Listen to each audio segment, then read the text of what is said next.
And welcome in to the Rob and Kale Show. I'm Rob Sanders. Tonight, I will be flying solo. My buddy Carolina Jackpot is perusing the Big Apple. The wife offered to sit in and co-host, but we don't. I don't know if we necessarily want to do that or not. Either way, I'm going to give you an opportunity to join us here on the program this evening in just a moment. Before we get into that, though, I am going to tell you about the Calloway's Pick'em Challenge. Make sure you enter that. The link is in the description. Generally, the majority of you do enter, and some of y'all just wait, and that's great. But go ahead and get your spot set up because guess what? 2 weeks from this Saturday, we will have week 0 games. Are they shitty games? Yes. Are we still going to pick them? Yes. They will all be there for you. You want to get in, get your spot. Shout out to the chat room. Will is over there. G-Man, Captain Trips, Harry Leg, Brock, Gamecock Chuck. Hello, Gamecock Chuck. R says I could have let Octavian co-host. I no. But we can't get good reception on the fryer line at Popeyes. Every time he calls from work, it ends up sounding like that. So, all right, top of the show here. I got some over-under stuff I want to get with you about. But first of all, kind of big news coming out of LSU. Apparently, there's a report that Garrett Nussmeier had a knee injury, but now it's coming out that, hey, he's okay. Here's the thing with that. It is amazing how something like that could happen. And, man, it's like top of the news world, man.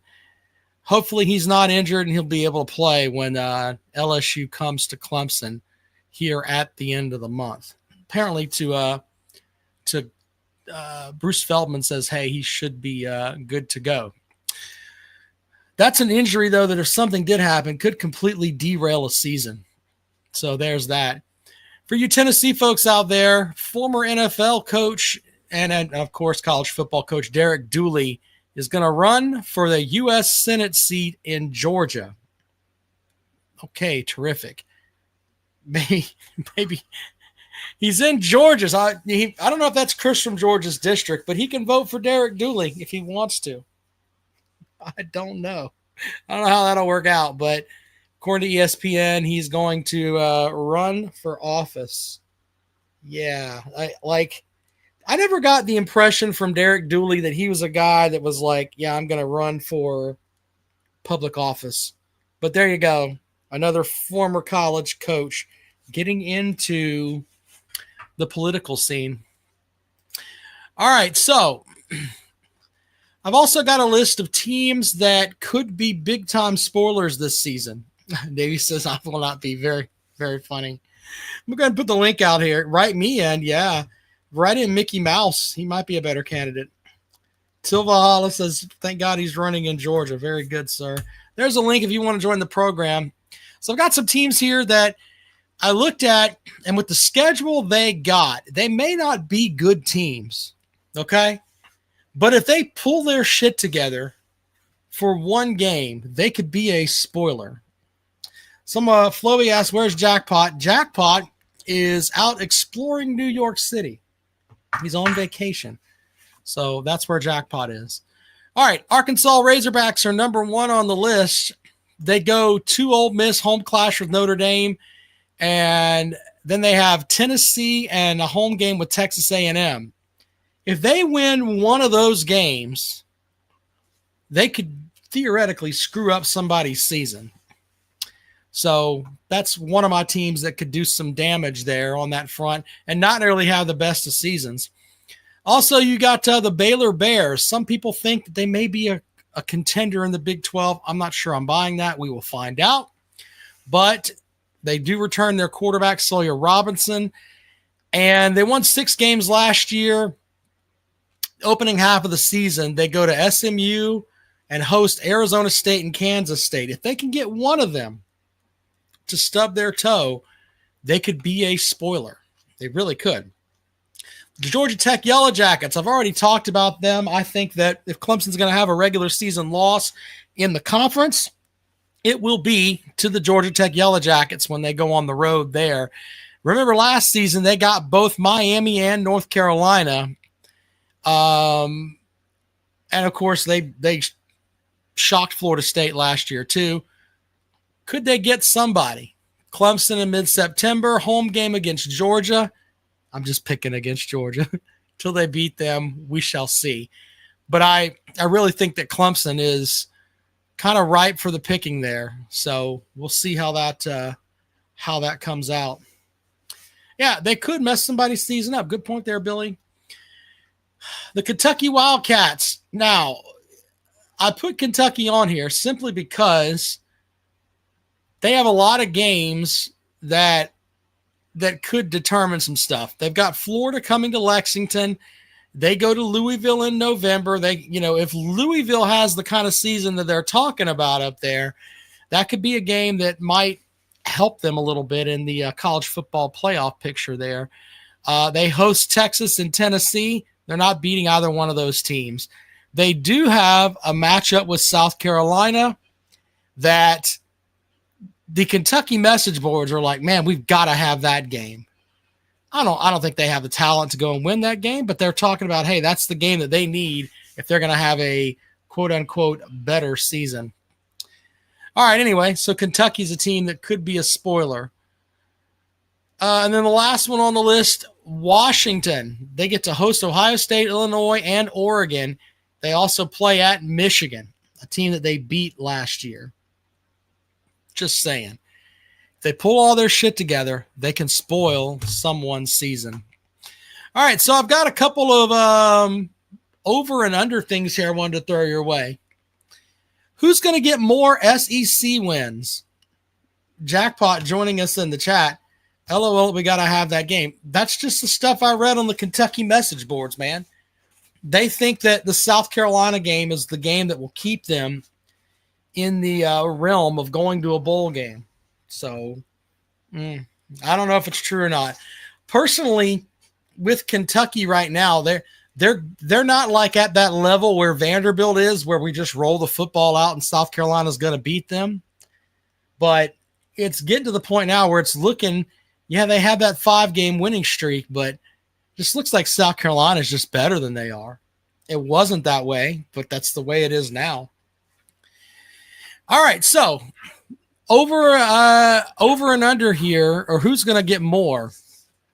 I want to do 2 quarterbacks here that played in what was the SEC East, in Lenore Sellers and Diego Pavia. Who is going to have more rushing yards this season? Now, if we look at last season, Pavia outrushed Lenore Sellers, not 800 yards to 674 yards. But here's the thing. They both averaged 4.1 yards a carry. So when you look at it, Pavia had, 27 more carries, but they were essentially even in as far as yards per carry go. My question to you is, who is going to get more rushing yards this season? We'll actually go to the phones with that in a moment. Diego Shula is going to hold Sellers in the pocket. Very good, Billy. Billy's watched a game or two. That's the thing, man. I'm not too sure on Shula, and I know that Gamecock fans don't want to hear that, but I'm just not.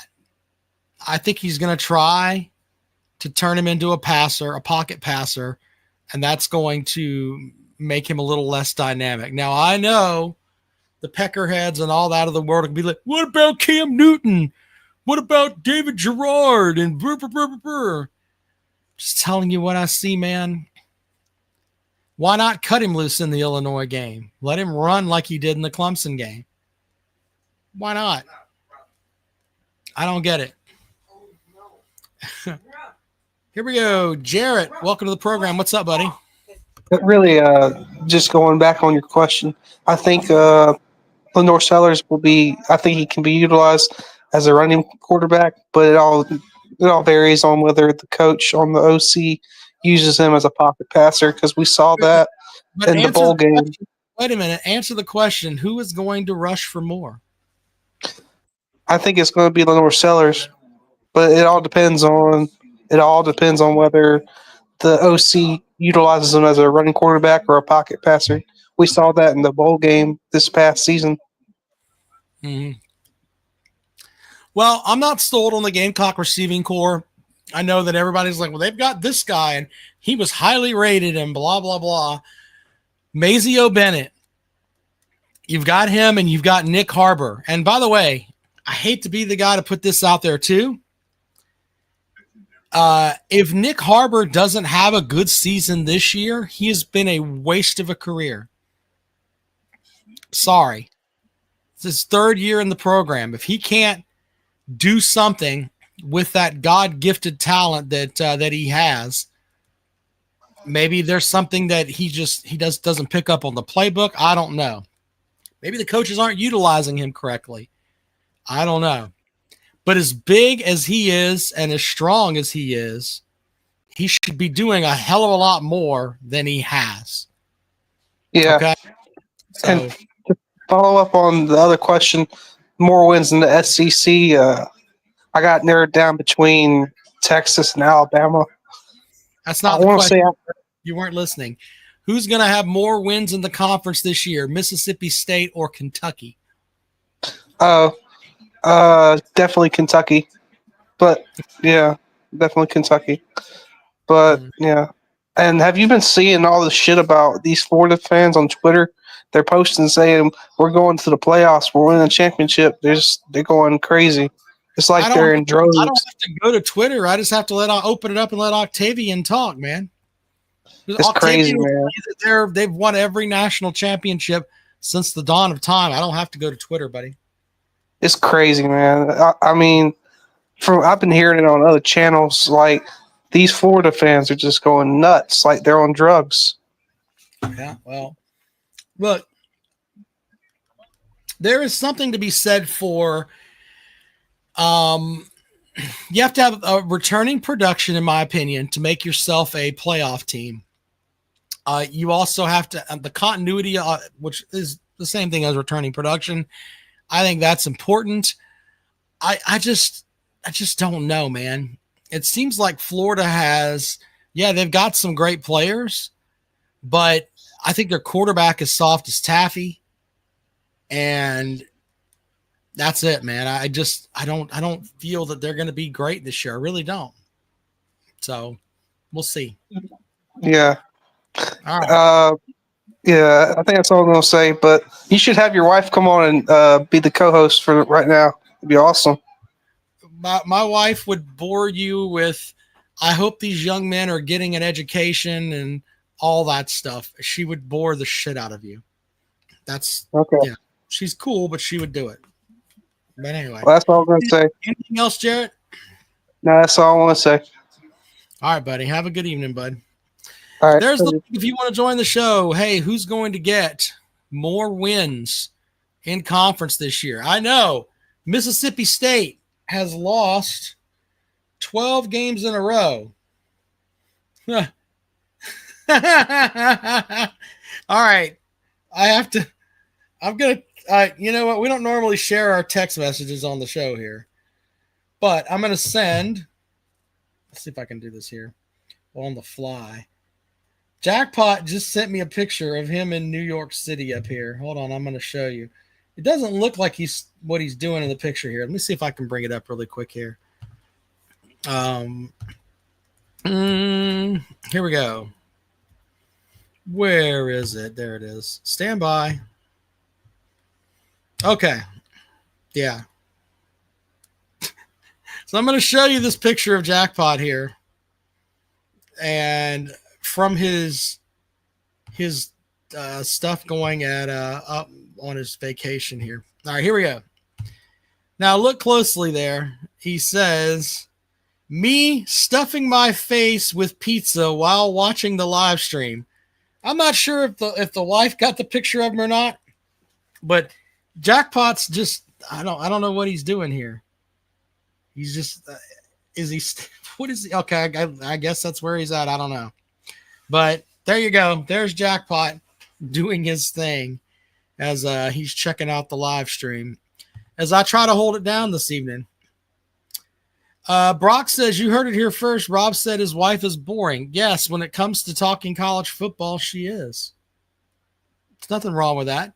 If you want to talk about, I don't know, war and peace or the economic system in our country or whatever else, she's interesting with that. So there you go with that. All right. So those are the questions we have for you this evening. Who's going to run for more yards? Lenoris Sellers or Diego Pavia? Who's going to win more SEC games this season? Mississippi State or Kentucky? So there you go. You want to join the program? We could talk about that. I was off today, so I watched the SEC program they have on Netflix. Like, what is it? Any Given Saturday. If you are a fan of your team, you're going to like it. But here's the thing that I didn't like about it. It was every team was like, they had a whole set on Mississippi State last year, and they fed you this hope that, hey, you know, Mississippi State's going to be good, blah, blah, blah, blah, blah. But Levy is rebuilding down there. And I mean, they replaced, like, I think it was 90% of their roster. So there's that. But they had the feeling from this was, oh my goodness, they're going to get it. They're going to be great. And, you know, they didn't win a conference game last year. So that's the vibe I got from it. It does give you some behind the scenes stuff that you can see. If you're a fan of, you know, Mississippi State, who else did they have on there? They had some Tennessee stuff. I mean, it's worth your time to watch it, okay, if you like that kind of stuff. But for me, it ends up being, look, we're having a cheerleading session for all of these teams, and in the end, they're not so good. That's what it boils down to. All right, Brock says, go through Mississippi State and Kentucky's schedule. All right, I'm just going to do conference games. We'll start with Mississippi State. They open up at home with Tennessee. They go on the road to A&M. They play at Florida. Then they have a home game with Texas. They play at Arkansas. Home game with Georgia. Let's see here. At Mizzou, and then home game with Ole Miss. So there's their 8 games. The Kentucky schedule, they start on the road at South Carolina, followed by a road game at Georgia. Then they go on the road for Texas, on the road for Tennessee. And they play at Auburn, home for Florida. And then the end of their schedule is just weird. They get Tennessee Tech at home and then play at Vanderbilt and at Louisville. Just saying. If you want to go and look at that, that's kind of a weird schedule that they have. Oh, I'm sorry. They start the season early with Ole Miss. So home game September 6th with Ole Miss. How many conference games do you think we got Kentucky winning? They went 1-7 in conference last year. Yeah, it's a home game with Tennessee and Lexington. Yes, Jackpot, you are correct. So there you go with that. Who's going to win more games in conference? Mississippi State or Kentucky. Now remember, Mississippi State's lost 12 conference games in a row. But the vibe that you get from them, especially watching that SEC thing on Netflix, is that they're close. I don't particularly see that. But hey, we shall see. And then, of course, Lenoris Sellers, Diego Pavia. Who's going to go for more rushing yards this season? We'll take your calls on that. I'm going to put the link over here. If you want to join the program, have at it. Calloway's Pick'em Challenge is open. Link is in the description. Make sure that you get involved. Let's go to Billy. Billy, what's up, buddy? You need a co-host? Man, I can host radio shows by myself, brother. I invite the Till, public. Sure, you're welcome to come in. And till Andrew gets here, or not Octavian. Yeah. Answer the questions here first. Who gets more rushing yards, Sellers or Pavia? I think Pavia will. Pavia will be running for his life, and Sellers will be more controlled. Shule will have him, he'll be more controlled, which is a good thing, I guess. You can look at it from that side and say, hey, you know what? He's not going to get as many rushes as he did last year. Of course, Sellers had what? 166 last year. So with that, though, it comes down to he's not going to take as many hits, which they don't want him taking as many hits, to be honest with you. You don't. Pavia is going to go out on his shield at Vanderbilt. Go ahead. The guy's 5'8" if he's lucky. Yeah. And he's going to go out there and do his thing, and he's going to run all over and, run the plays up in the dirt and, try to go out like that and bring Vanderbilt to that 7-win season that they look for. Sellers had how many yards last year rushing? Sellers had 674 yards. You said 100. I said, whoa. Yeah. I think up to 800 for Pavia. Yeah. Pavia he's going to be Pavia, and that's and I think Kentucky will probably win more games this year than more conference games. Yeah, I think so. I think the bet on Mississippi State is that they win a conference game. I don't think they're going to get shut out 2 seasons in a row. And the question is, who do they get, though? I mean, that's whoever they lose to, they're going to screw somebody's season up. Jackpot says Mississippi State's getting Tennessee, so. Look, I'm not saying that they can't. I'm just saying that if you told me last year at the beginning of the season, hey, Rob, Arkansas is going to beat Tennessee, I would have laughed at you openly. Most people did too. But Arkansas only lost to Texas by 10 points, so. I'm just saying I would have thought, and in the preseason, if you told me, hey, that's going to happen, I would have laughed at you. So I don't think Tennessee's going to lose to them. But if I was a betting person, they're not. I'm not betting $1,000 that Tennessee wins. I'm not doing that. I would. Oh, you would? Okay, on the road. Road game with the Cowbells. With the Cowbells. The Cowbells. So I don't know if I'd bet my $1,000 on that. Don't think I would do it. How's our QB situation? He wants to know how's our QB. Chris, our QB situation is fine. It's fine. We've got 4 quality quarterbacks waiting on there, and I'm sure Heupel will use his best judgment, and he will put the right person in. And, hey, if you want to see Joey Aguilar and the fact that he can throw more than 10 yards, go over to Blue Chip Breakdown. And last week he has a Joey Aguilar film from Appalachian Stadium. Just help yourself out and count the passes that went over 20, 30 yards. But we'll be fine. Quarterback's not the problem. I could be the quarterback up there and hand it off to some running back. That's what Nico did last year. Just – he owes Dylan Sampson about $4 million is what. So. Well, but look, that comes down to the question too. Would you rather have the highly touted quarterback or the lesser thought of quarterback, but more pieces around him? He's got more pieces around him. I think people are going to be surprised. He'll be fine. And if he don't, next man up. Next man will be in there. I mean, Heupel didn't bring those quarterbacks in there just to sit on the bench and carry a clipboard. David says he thinks Tennessee breaks the streak against Florida this year. Look, there's a lot of Tennessee fans that say things to me like they get pissed off with stuff I say about them, but it's hard for me to bet for them to win in Gainesville. Last time they done it, I mean, it's been so damn long. I mean, it really has. I used to live in Gainesville for 4 years, and it was just back in the 80s. Well, that was a different time, different place. But yeah.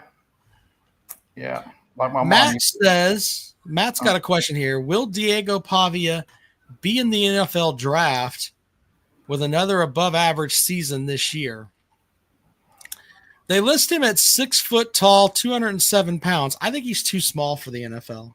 I have to agree with you. There's Just too many good quarterbacks coming out this year. David says, Rob, y'all almost got a layup win against LSU today. You know, I never wish for young men to be injured. I hope that, No. and I don't think that he was doing that either. But I think that I'm of the opinion that you roll with what you got. You don't get to sit here and bitch about, if we would have had our blah blah blah guy. That is pussy mentality. When you say stuff like that of, well, if we'd have had this, we'd have had that. That makes you a bitch. Yep. That is victim's mentality. It's the next man up and go, go, go. There you go. I hate when people talk about that stuff about, the refs fucked us, or if we would have had our blah blah blah. You're a bitch when you say that.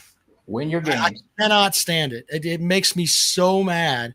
I'm just like, shut the fuck up with that nonsense. It's crazy to me.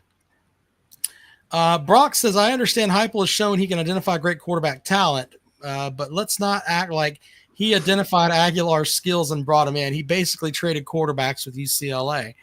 Well, you know what? That could be another question too. Who's going to throw for more yards this season? Nico at UCLA or Aguilar at Tennessee? I would say Nico will be throwing out of desperation. Aguilar's not going to be throwing down the field out of desperation. Tennessee's 75% run. I don't know what to say. That's a given. Because in theory, if the Heupel offense is running correctly, he's got a running back that is tearing it up. Yeah. I mean, just the way that it is, but we shall see. Boo Carter's still being disciplined. He's still having to wear the rookie helmet with the padding. He can't wear the big T and stuff. It's so crazy. It's so crazy. You know, this kid's from Are they here. really doing him that? Yeah. They're really doing that to him? Well, the team. Well, it's the team leadership and the seniors and stuff. So he's working it back on. So he'll be all right. But here in town, where he's from, here in this little town I live in, people in the know said that he was a problem child too over here at the high school. But he was brought in on the NIL money too, so he was being fed money his senior year. So, but according to Heupel, he was under control the whole time. He wasn't coming to practice, and he was letting him know. Okay. Chris, welcome to the program, Chris. Hey, what's up?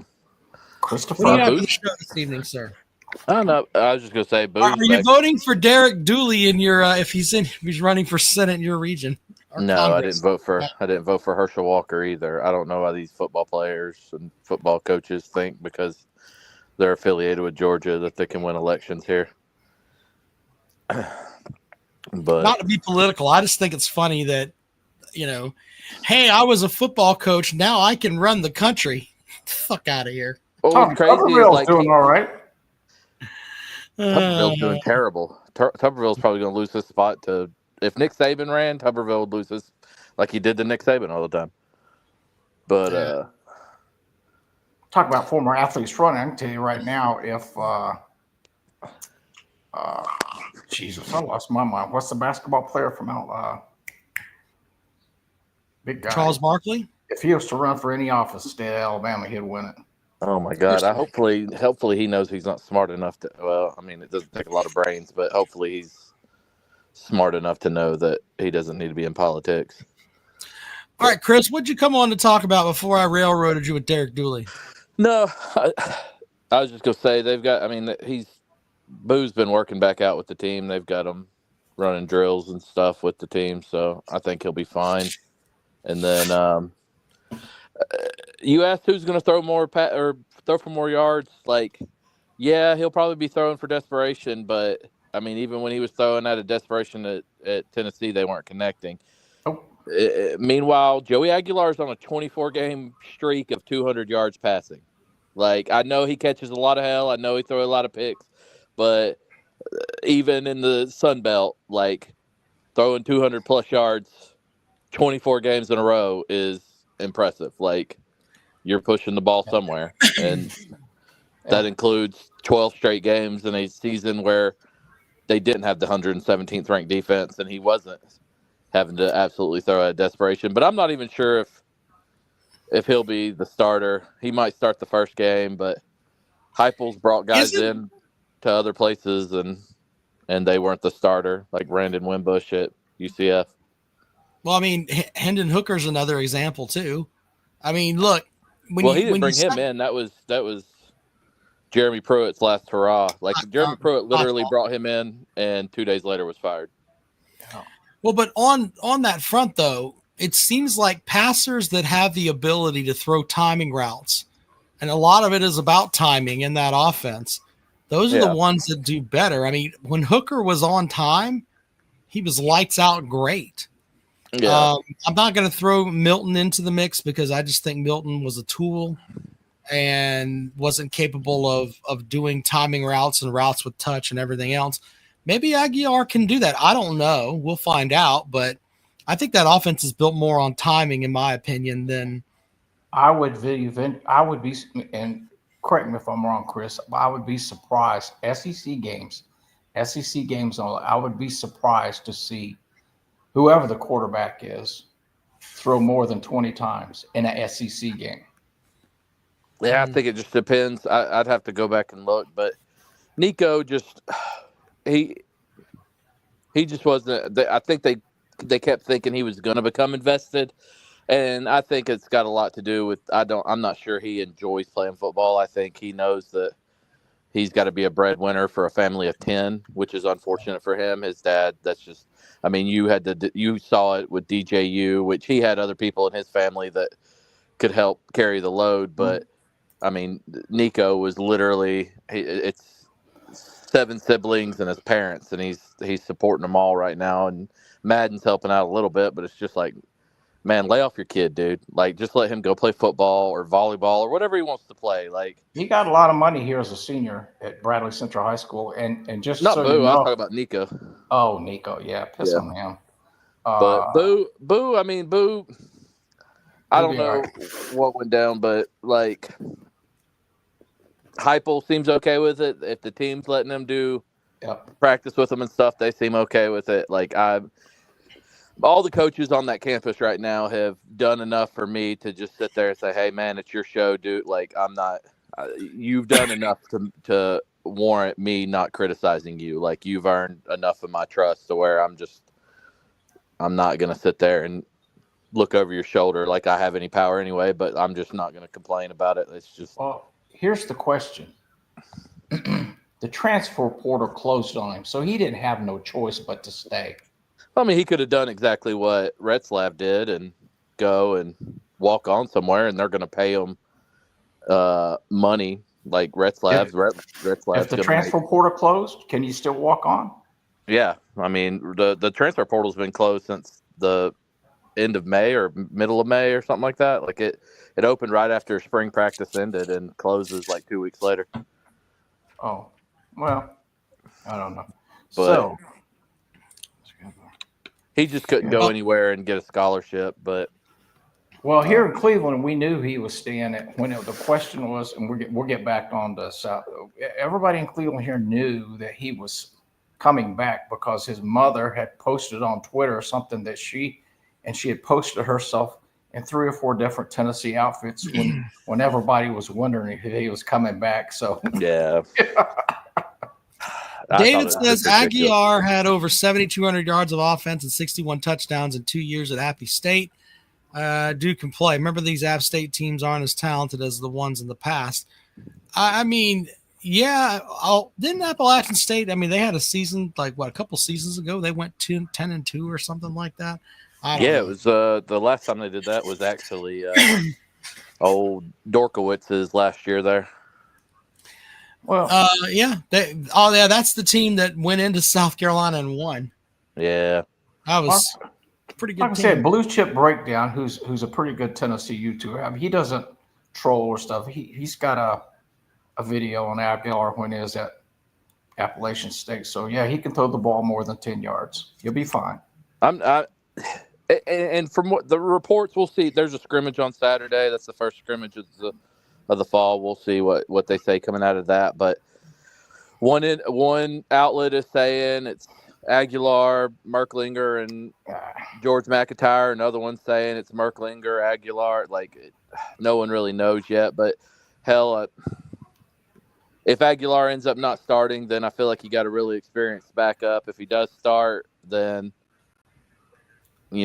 hope for the best. But I think we're still going to be able to run the ball. I like our run game. I think we'll see what receivers are. I think there's talent in there. There's just not a lot of experience. But all right. Well, since I have you here, Chris, who wins more SEC games this year, Mississippi State or Kentucky?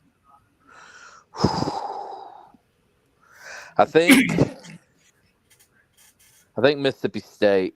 I don't know, man. Kentucky, Stoops knows that if he has too many seasons it's a race to 500, 2. Yeah, it's a race to 2. I mean, whoever gets 2 wins, in my opinion. He's got to have if Stoops wants an extension to his season, he has to have a winning record. Like, that's part of his contract. If he gets a winning record, he gets a year extension. But every season he has a losing record, he gets closer to the end of that contract running out, and it's a lot easier to replace him. But yeah, we'll see how that goes. I'm surprised Kentucky kept him beyond this offseason after he tried to dip, dive, and duck to Texas. That was amazing.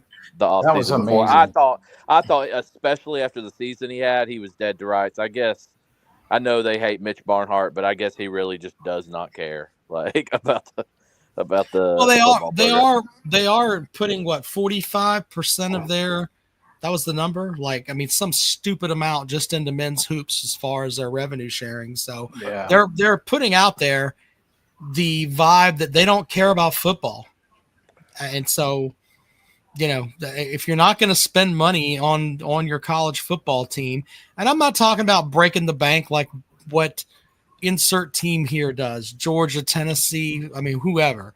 All right. But you at least have to keep yourself at a level where, hey, you're going to be able to recruit at an SEC level, and they're just not doing that. Now, I'm going to use South Carolina as a different example. Their recruiting classes aren't necessarily as high as some of these other teams they're competing against, but you have to give Shane Beamer credit because he has shopped that transfer portal and turned a lot of guys that were people didn't think a lot of into some great players. So that's another way that they can do it. But it seems like Kentucky just doesn't care. That's just we want to win national titles in basketball. That's the vibe I get from them. I would compare like Missouri and South Carolina are more on the same level when it comes to NIL. Like they'll get a couple lower tier 4 stars and 3 stars, but they go all out for that 1 5-star, maybe 2 5-stars every year. Like South Carolina's, I think they're about to land the Gray kid, the Darius Gray, out of Virginia, and he's 5-star interior lineman. Like, they go all out for a dude like that, 1 or 2 dudes like that every year. Kentucky doesn't go after any of that. Like, if you look at Kentucky's class, they usually have like 1 4-star that's like the 380th ranked player in the country. Like, they just don't go out. I think the last big kid they landed was that 1 5-star offensive lineman out of Indiana, and he transferred out after 1 offseason, went to Florida, transferred out of Florida. I think he's back at like some MAC school now or something. Like, he was a total washout. But they do not. I think after that, they probably put a couple mil into that kid, and after that, the boosters are like, all right, Pope's the new shiny thing. We're just going to pump money into him and hope we can get number 9 or whatever. So Kentucky finished 14th, or wait a minute, this is for 2026. So let's look at 2025 and see where they finished in the conference here. Did Mississippi State and Kentucky not play each other last year? I thought they were like annual rivals. I have to look at that. That's a good question. Because I know they're Ross is over there. He knows Mississippi State didn't have any wins. Yes, they couldn't have because Mississippi State didn't have any wins, and then Kentucky's only win was Mississippi. Right. That's crazy. They broke that rivalry up. Kentucky had 7 4-star recruits, 14 3-star recruits last season in the 2025 class, but they finished 14th in the conference. Just ahead of Arkansas and Vanderbilt. And a lot of it's because you're competing against teams that have a lot of money. But the interesting thing here for me too, if you look up, 10th in the conference was Oklahoma. I mean, that to me is pretty. I get the whole adage of, hey, Mississippi State, Kentucky, Vanderbilt down near the bottom, but you're telling me that Oklahoma finished 10th in the conference in recruiting. That is harsh. I just think Brent, he kind of has a little bit of that Will Muschamp, Jeremy Pruitt about him. Like, you're like, bro, you just need to go back to being a DC. You're an elite DC, not a good head coach. But, Rob, I know you don't want to hear it, but look who they're recruiting against. The Texas, the Georgia, the Alabama. So it's relative. But here's my thing, though. If I'm looking at this as an Oklahoma fan, I think that our program is better than Florida. I think that our program is better than Auburn. These are teams that finished ahead of them on the recruiting trail, who, in my opinion, their coaches can't really look their kids in the eye or these parents in the eye and tell them, look, I'm going to be here for all 4 years. Yeah. They can't do that. I mean, do you think that – well, I mean, what was it? Florida's coach last year, there was talk about him being fired mid-season. Well, I brought that up on like Twitter too, is like Shane Beamer got 8 wins, and they were like, okay, we believe in Shane Beamer. Here's a 3-year extension or 4-year extension, whatever he got. Billy went out there and had a good end of the season, ended up winning 8 wins, no extension, even though he's only got 2 years left on it. He's only got a 5-year contract. So he's on his 4th year of it. That means he's got 1 year after this, and they didn't extend him because I truly think they are sitting there saying, hey, if he wins 7 or less games, he's gone. And we want to make his buyout as least as possible. I'm his 4 years, he's been 3-5, 3-5, 3-5, and last year he was 4-4. He has a losing record in the SEC. And overall, he's 19-19. Florida fans ain't going for that. What's crazy though is like Florida fans are like 8-5 is not good enough for us, but like outside of Urban Meyer and Steve Spurrier, like that has been Florida for 150 years. Yeah. It's been 7-6, 8-5 type seasons, but they act like, oh, we have to win. If you're not winning 10 games at least every year here, like you're not good enough to coach here. And it's like, you kind of need to understand that like you are a new blood, and unless you just stumble into Steve Spurrier again or Urban Meyer again, it's you're probably going to be an 8-win team. To put it in simple terms, Napier has not had a winning season in the SEC in 4 years. He's only been there 3. Huh? He's only been there 3. He's 10-14 in the SEC. Yeah, Napier. He's going into his 3rd year or his 4th year this year. Yeah, but that ain't. The other thing too, when I look at this list though, is that money doesn't always matter because, from what we're told, Texas A&M has a bottomless budget. They could spend whatever the hell they want. Bro, it is crazy. I did not realize this till I was looking at. I was looking at their all-time record. Texas A&M has 1 double-digit win season. They finished like 4th in the country in 1998. Like it was Kansas State and Texas A&M were the next 2 out behind us and Florida State, and they have not. They've had 1 double-digit win season since then. Texas Christians had more. SMU's had more. Texas has had more. I think Texas Tech had more with Mike Leach. Baylor's had more.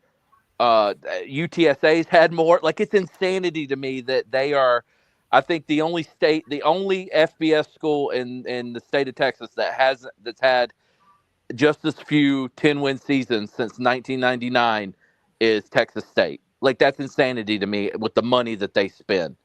But they tell you every offseason that this is a top 5 school in the conference, a top 6 school in the conference. And it's just mind-blowing. aren't we fed a lot of lies every single year? You'll see a lot of this where we're told, hey, A&M is going to be a team that's at the top of the SEC, and maybe you shouldn't overlook Florida. And you come back, you step back a little bit, and if we're completely honest, it's Texas, Georgia, and Alabama and LSU that have kind of been running the damn conference for a while now. Right. You have the second Texas just got level there, but you have the second level of teams that are right there cusping up against them. But A&M and Florida are not those teams.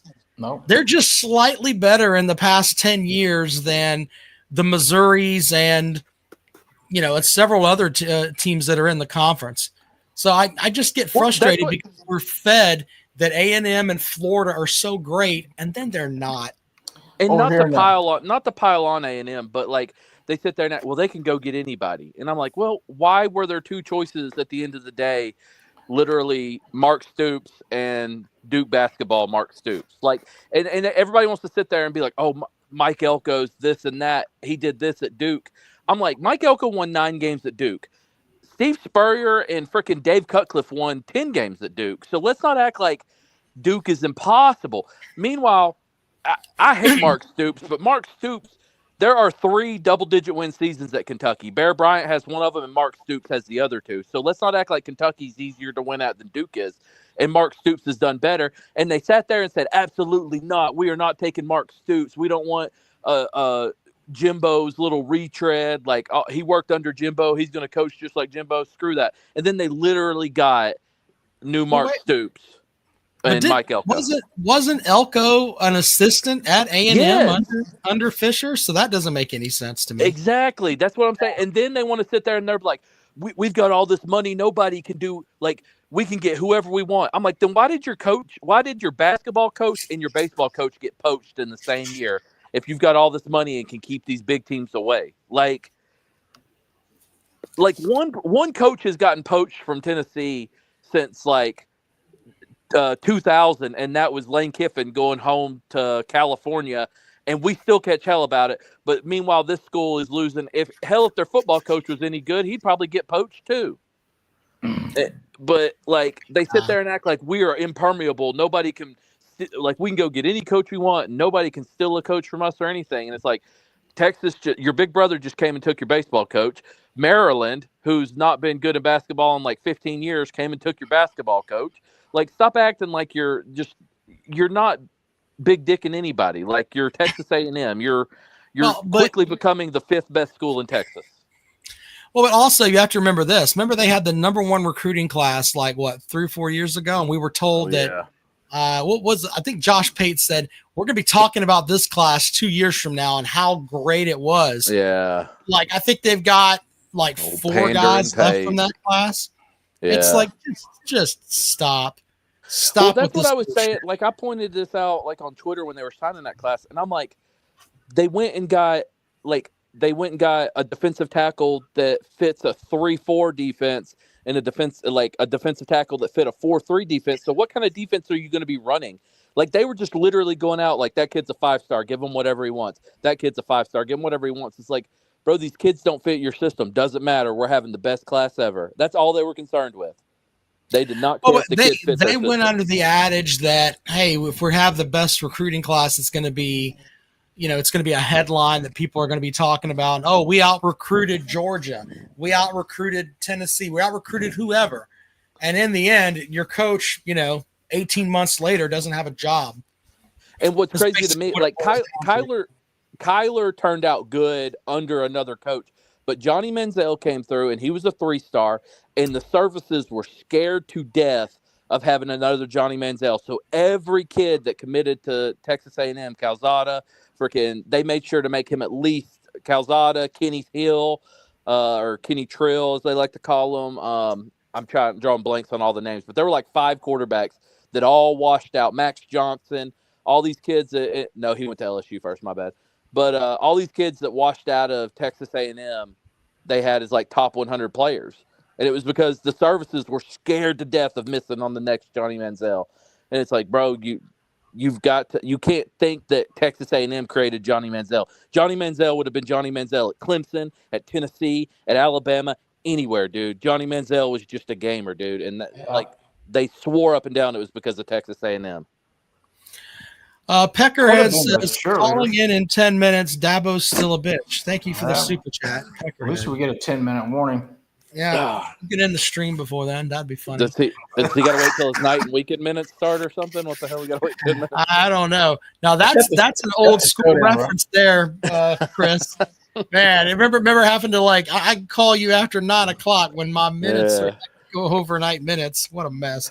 There you go, jackpot. Kellen Mond, yes. Yeah, Kellen Mond was another one. But dude, they swore every guy they got was the next, which they've done it a little bit. They kind of do that a little bit everywhere. Like I remember, Tim Tebow came through, and then they swore, John Brantley was the next big thing, and he didn't do anything. And I still think about that Florida quarterback room that had Tebow and Cam Newton in it. Yeah, the same quarterback room. Fuck.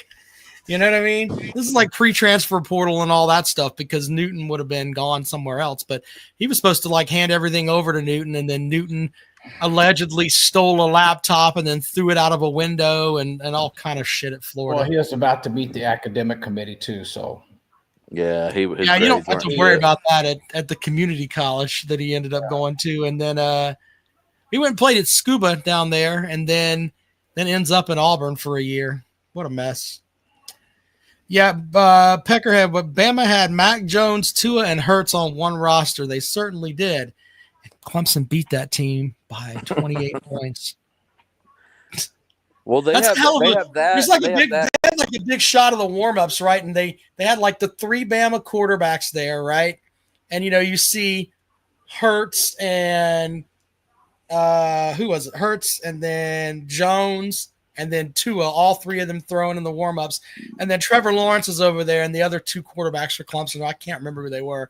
But it's if we're doing the Sesame Street things, one of these things does not look like the other. One of these things just doesn't belong. That's just how it looked when you had all that quarterback talent over there. And then you think about the other guys that were on that Alabama team and Clemson just had their number that night. But yeah, you also have to think about, man, shit. I mean, they had a ton of great players on that Alabama team. So who was Tebow's quarterback coach? Dan Mullen for Dan Mullen for his first year, but that last year it was Steve Adazio. Steve Adazio was the quarterback that second championship. Yep. But no, I was talking to Florida fans, man. I didn't realize because people are like, "Oh, well, Billy had good offenses at ULM or ULL." I mean, and I'm like, okay, you can't sit there and say, "Oh, well, Joey's not going to be any good because it was in the Sun Belt," and then flex Sun Belt, offenses. But I didn't realize that y'all's worst offenses ever under Dabo were when Billy was calling the plays. And I can't believe he had Taj Boyd on that team both years he was calling the plays. And who'd y'all have starting in that? Who was I didn't even recognize the kid's name. Who was it? What are you talking about? Who was your quarterback in 08, 09 or damn it. Let me see if it'll let me. Ask me, I can tell you, but hold on, I'll tell you in just a second. Before Taj Boyd? Yeah. Before Taj Boyd, it was Will Proctor, if I remember right, I think. In 2009, it was Kyle Parker. Kyle Parker, yep. Yeah, but Kyle Parker was he was trying to play football, baseball too. He was a better baseball player than anything. Y'all had who was the dude y'all had in between Deshaun and Taj? Cole Stout, that was his name. Cole Stout. Cole Stout, yeah. Yeah, he was a bum too. But yeah, old Pick Six Stout. But he only had one game where he did his thing where he lit up Oklahoma in the Who Gives a Shit Bowl we played in. That was the Camping World Bowl or whatever it was. I mean, it was a massacre in that game. That was the best game he ever had. But I remember that season where Watson went down in the Georgia Tech game. And he came in and just fucking blew that game for us. That's crazy, dude. I'm looking at these stats. Deshaun Watson played 8 games that year, only threw 137 passes and had 14 TDs. Cole Stout threw 302 passes and had 9. Yeah. Jesus. He literally threw more than double and still had 5 less touchdowns. Yeah. Cole Stout was terrible. I think he's on the Clemson staff as like a graduate assistant or some kind of assistant coach. I don't know what the fuck he's doing there. Just keep him away from the quarterbacks. Did Billy and Dabo really get in a fist fight? Is that true, or is that just? I've heard stuff about that, but I don't know. Billy Napier. This Billy would have knocked him out, but there was like Napier. Napier was just, from what I remember, he was just mouthy a lot, and I think that's why Dabo Swinney had this whole thing with Chad Morris of like, yeah, you're running the offense, but it's the Clemson offense. And I think a lot of that stems back to Napier, because Napier tried to have this whole we're the offense, blah, blah, blah, and trying to cycle the guys in like that instead of it being a whole team atmosphere. But yeah, Sweeney saying things about, it's going to be the Clemson offense is what we do, not, the Chad Morris offense. He actually said that in a press conference, and that was that. So, yeah. Before we forget it, let's remind everybody the Calloway Pick'em is still ongoing. You need to sign up. Oh, yeah. Make sure Callaway you sign up. Pick'em. Look at Billy trying to co-host Callaway here, but Pick'em. no. Gotta get the Make sure you Callaway get in Pick'em. that, and we'll see how people end up. I think the funny thing with that challenge is a lot of people run their dick suckers about how great they can pick games, and then they get in the challenge, or they don't get into it at all, or they get into the challenge and they end up looking stupid. Like, bro, it blows my mind. I'll ride over. I'm not far from Murphy, and I'll go over to the casino, and like I'll be talking to people. And they'll be like, "Yeah, dude, I got like an 80% hit rate." And I'm like, "No, you don't, dude. No, you don't. No, you don't, dude." Like, Chris, where do you live? in Blairsville. My going to drug and gun store. My brother runs the guns. His wife is a pharmacist, owns the pharmacy In there. Blairsville or McCaysville? There's like 3 of them around here in Blairsville. Well, they own the one in Blairsville. They own the one in Blue Ridge and McCaysville. Oh, nice. He's Blairsville Drug and Gun. Nice. I've been in there a couple times. One of their guys went and started another gun store, and he's just a pompous dickhead. So, yeah, well, aren't we all? By the way, I'm put one other little thing out there. It's $20 to enter the Pick'em Challenge. I've gotten like 4 or 5 people asking me if I would like pay their entry fee into the Pick'em Challenge. Don't do it. If you can't pay $20 for the whole season, and I'm not looking, if you can't, you can't. I understand that. But if you can't part with $20, it's going to hurt your finances that bad. You shouldn't be playing anyway. Right. Just tell saying. them the only way you'll do it is if they win, you get the winnings. Let me ask you a question. But then I've got 4 fucking people that probably don't know shit anyway, and I'm just throwing $80 away. I'm not doing that. So when you get these names and you get the money, who sets up the forms and stuff? The names on those? I do that. Okay. Jackpot holds all the money. Okay. And then I make the forms and everything else, and then I update the standings. So be careful. You might see 2 Billy Coles. That's fine. You going to get a big green dildo to give out for a trophy this year? I wasn't a big green when it was a golden one, and I might.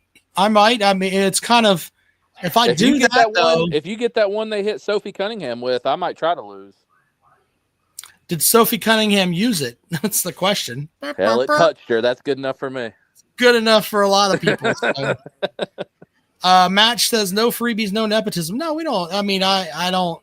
I mean, to be honest, I've paid for some folks in the past, but it's like it's amazing to me that every year I get 4, 5, 6 people are like, "Hey, can you pay my way to get into the challenge?" No. Chris Knipe, you okay this year, or do I need to pay for you to get in again? Chris, where are you, Chris? Oh shit, me? Chris Knipe. Chris Knipe. Yeah. Well, anyway, I'm looking forward to the challenge. It's going to be fun. But, yeah, the other question we had for you there, Chris, was who gets more rushing yards this season, Lenore Sellers or Diego Pavia? I think it's going to be Lenore's because I think people are going to be headhunting Diego. The way he talks shit, bro, after watching that documentary, those episodes, dude, yeah. I think if he makes it out of the Alabama game alive and healthy, I'll be surprised. I think they're going to be Man, that Well, kid. I also think that the injury thing is going to be out there, and I wonder if there's going to be a coach that says, "Hey, I don't want my quarterback taking that many hits." Maybe that's the way it works out. I don't know. We'll see. Well, see, that's why I think like people are talking about like the athlete that DJ Lagway is. I'm like, can they afford to run him? Because if he goes down, if he's already dinged up in the preseason. I've been saying it for the past 2 weeks now. He is soft as taffy. Did not work out in spring ball because of something with his shoulder. Now it's something with his calf. The next thing's going to be a torn vagina, and then we're going to have a busted cervix. This guy is a pussy. I'm putting it out there right now. He does not like to practice. That's the only thing from what I've seen. Practice. He does not like to practice at all. We're talking about practice? But that's my thing too, is like Billy has had Anthony Richardson was like, I mean, he ended up being a top 5 draft pick. So physically he had the measurables that he should have been somewhat decent, and he was terrible. Like Graham Mertz, I get it. He was a bum at Wisconsin, but he was still a 5-star out of high school. Billy didn't win with him, but now we're supposed to think, oh, well, this is his 5-star. Well, he's had his 5 stars at other schools too. Like, I mean, Clemson literally said, hey, here's Taj Boyd, like, let him heal up from his freshman injury and then he should be good to go. And he was like, no, I want to start this other kid. And it's like, okay, like it's your choice, it's your offense, but it's like the dude does not have a good track record with quarterbacks, and we're supposed to sit here and believe that he's just because this dude's a 5-star that he's going to take them and turn him into a Heisman contender. Like, I just don't buy it. Kentucky Blue Ball says he failed his pap smear test. Yes, that's probably the truth. And Big Barney Ross is the only one that I'll pay his entry into the challenge. Everybody else, not happening. He asked to borrow money from Billy, but we don't want Billy taken away from his Metamucil fund. We don't need that. What? So, what? Billy's on a fixed income. You gotta. I don't know. We're gonna find out though. He gets that Social Security check the second Wednesday of every month. It's only like $1,500. I get a check every week, brother. I'm retired military. But Big Barney Ross was asking for 20 from you, and I was like, Big Barney Ross doesn't have to worry about it. We'll make sure he gets in there. I thought Pecker was going to be in here by now. Pecker had said he was going to join the show. I don't know. We're going to wait for him. He's a liar. He's a liar. He's still delivering pizzas. Look, I know Peckerhead says a lot of shit, but that dude catches some serious shit from people in the damn chat room. He probably had one of the girls he delivered pizza to probably couldn't pay, and they're asking if they could pay in a different way. Dear God. Matt Shaw, all right, so in fairness, I don't think Peckerhead's delivering pizzas. I'm just throwing that out there. I don't think that's what he's doing. It would be funny if he's like, yeah, that's what I'm doing, but I don't think that's what he's doing. He's got to deliver it with that cock on his head. Jesus Christ. Oh no. My wife was giving me shit about, like, because she met him at the live show, right? And she's like, why are you giving him so much shit? I mean, why do you call him Peckerhead? I'm like, honey, he wears a hat with a pecker on it. That's why I call him Peckerhead. And she thinks I'm not. He wears a goddamn beak on his head. Andrew, bro, that's like me with all like my ex-military buddies and stuff. Like, I'll be on the phone with them giving them shit. Now I got the phone. My girl will be like, who is that? Do you hate them? I'm like, it's the best friend of my entire life. I'd die for him. And she's like, you're so mean to them. What service was you in, Chris? The Navy. You should hear the shit like I'll say to Mike Muse from Calloway's and Dennis Wilson, who's a friend of the program. We say harsh shit to each other. Like Dennis, like his son is like trying to do like bodybuilding or something and putting out YouTube videos about it. And I'm like, Dennis, what the fuck, dude? You know, that kid's too cute to be yours. Some shit like that, you know, picking at him. But yeah, I mean, guys say horrible shit to each other. But guys you know what? Say horrible shit to their best friends, and then women will be like, "Oh my God, you look so good," and you'd be like, "Who's that?" And she'd be like, "I hate that bitch." And you're like, "That's what I'm saying." Is behind their back. Women say shit behind their backs, like, "Fuck that whore." Yeah, it's just the way that it is. So, Chop says Peckerhead is selling oranges on the corner. Oh my god! Indian River fruit. What does he do in the off? He's probably one of those dudes that sells roses on the corner in the off season. Peckerhead is fixing to join the program here. And Peckerhead has a picture of me working out. There you go, Peckerhead. Oh, no. Welcome to the show, sir. How'd you let him get that? I don't know. It's on my Facebook page. Good evening, ladies and gentlemen. How are y'all doing? Peckerhead, can you please clear this up for them? Because we've been told that you were selling oranges on the street, or you were delivering pizza, and some girl didn't have payment and had to pay in another way. Which were you doing, sir? Oh, none of the above. I was scouring the internet for the most flattering photo of one Rob Sanders I could find. That's a great photo. And I wouldn't be that upset at a pizza job right now. It's pizza season. Damn it, it's pizza season. I for one just had me a pie this week. Is that Gerard Mayo jersey? And I'm calling you a liar if you're saying you hadn't. Is that a Gerard Mayo jersey? Oh no, this is Dante Hightower. Oh. Kentucky Blue Ball says you're selling roach clips for $1 with a feather on it. Now that's something that I don't actually know what that is. What the fuck is a roach clip? I believe it. Does anybody want to explain to young Peckerhead what a roach clip is? When you smoke the joint too low and you can't hold it with your fingers anymore without burning them, you got these little tiny. They look like little tiny jumper cable clips, and they hold it for you so you can smoke. Not telling what a joint is. That sounds like some poor motherfucker shit. But if my shit gets down like low, I'm throwing it on the ground. See, now you can ride over to like the Indian reservation here and get it. So, but like back in the day, bro, when you only met your dealer like once every 2 or 3 days, like you had to make it last, man. He might get arrested and you won't see him for 3 months. You don't know. Hey, Tim Russell, I graduated from Clemson, to answer your question. See, young bucks like I'm 37. Young bucks like Peckerhead, they don't understand the nights and weekends and the struggles that we had, man. And listen, well, that's probably because you were paying $30 a gram because you just didn't know any better, Chris. So bro, there wasn't nowhere. That. There was only like 2 states when I was in high school. There was 1 state that had it legalized. One, bro. I got nothing for you on that. I don't know where to go on that. Delivering pizzas. I was at work today though, but outside of that, I did want to, Billy, while I had you in here, I had to bring this to your attention, Billy, because I thought this was hilarious. I did watch Blue Chip Breakdown, and I shit you not, one of the first things I heard come out of his mouth is Tom Brady isn't the GOAT. As a matter of fact, he's not even top 3.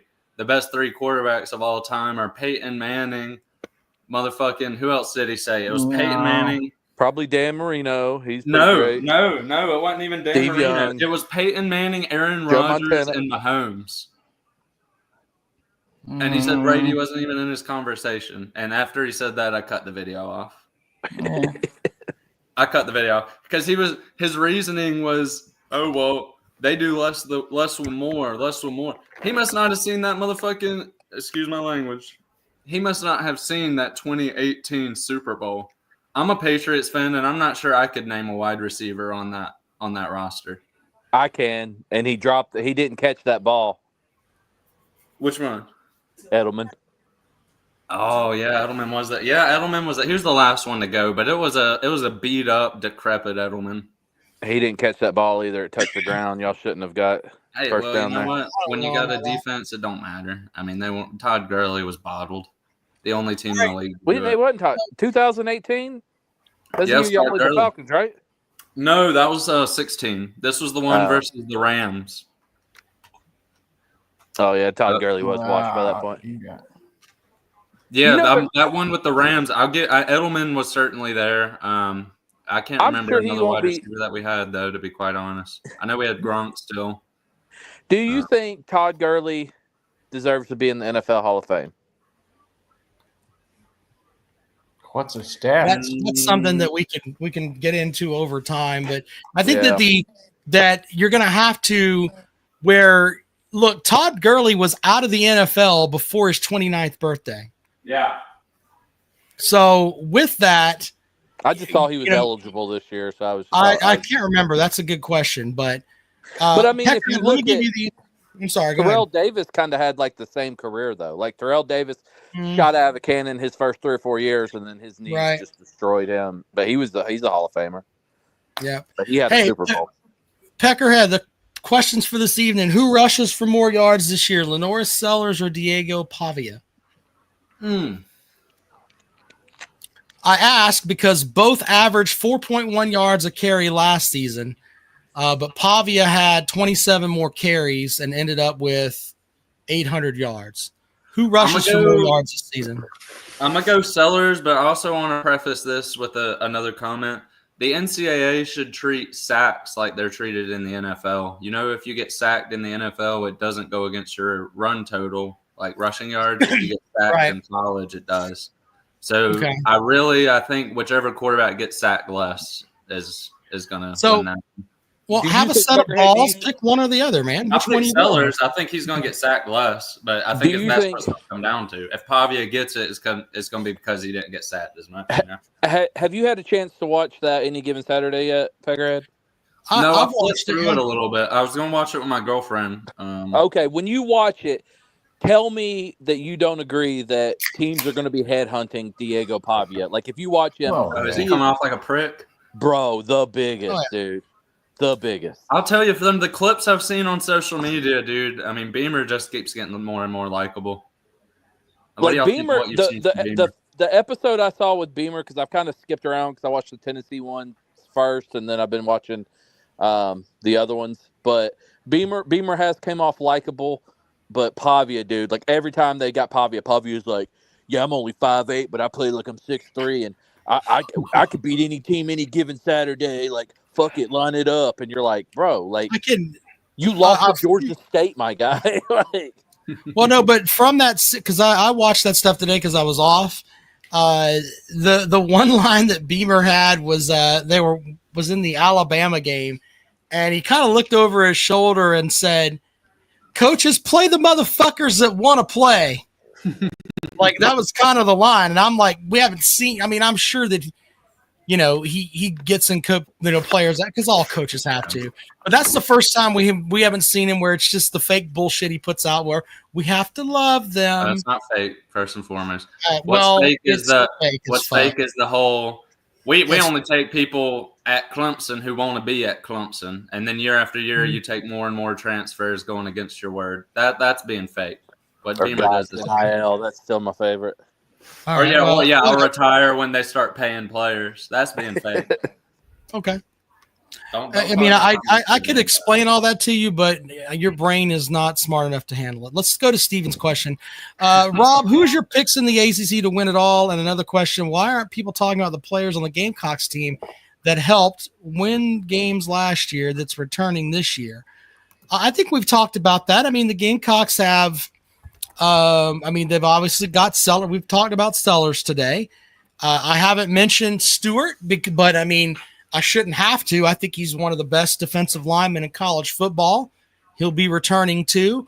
I don't know if he's going to have quite the season that he had last year because I think he's going. And once again, let me finish. I think he's going to face a lot more doubles and triple teams because they're not going to have Kennard on the other side. So he's not going to have as many one-on-one battles, but that still doesn't mean that he's not a great player because offensive coordinators are going to have to form a plan for where Stewart is. So I think he's that good, to be honest with you. So, I thought of that, Rob, and I want to run this by you and tell me what you think. Sure.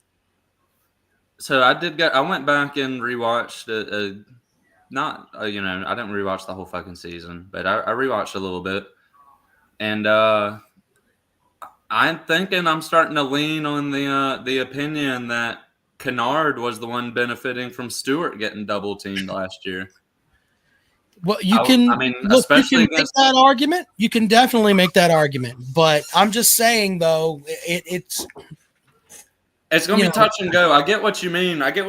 Trust me, I do. But when I was rewatching a lot of those games, what I'm saying is that it's not far-fetched to think that until someone fills into that spot that Kennard has and does the things that Kennard did.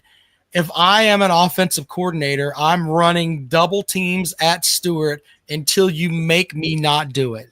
Yeah. And I mean, I even went back. What was Kentucky week 2 or week 3? I think they were I can't remember, 2 or 3. Whichever week it was, by then there were multiple plays where they were already triple teaming Stewart. I mean, they did it 3 or 4 times just that game alone. Right. Like I said, I didn't go back and watch the whole season, but just that alone, I mean, I can't recall a time where Kennard got a triple team, let alone, Well, he was spotted up a lot of the times. If you go back and look at games, he was spotted up a lot of times where it's just him by himself and he has to beat one guy. Not saying that that's easy, but that's a hell of a lot easier. We looked at it for the coverage that I do for WVOC here in Columbia.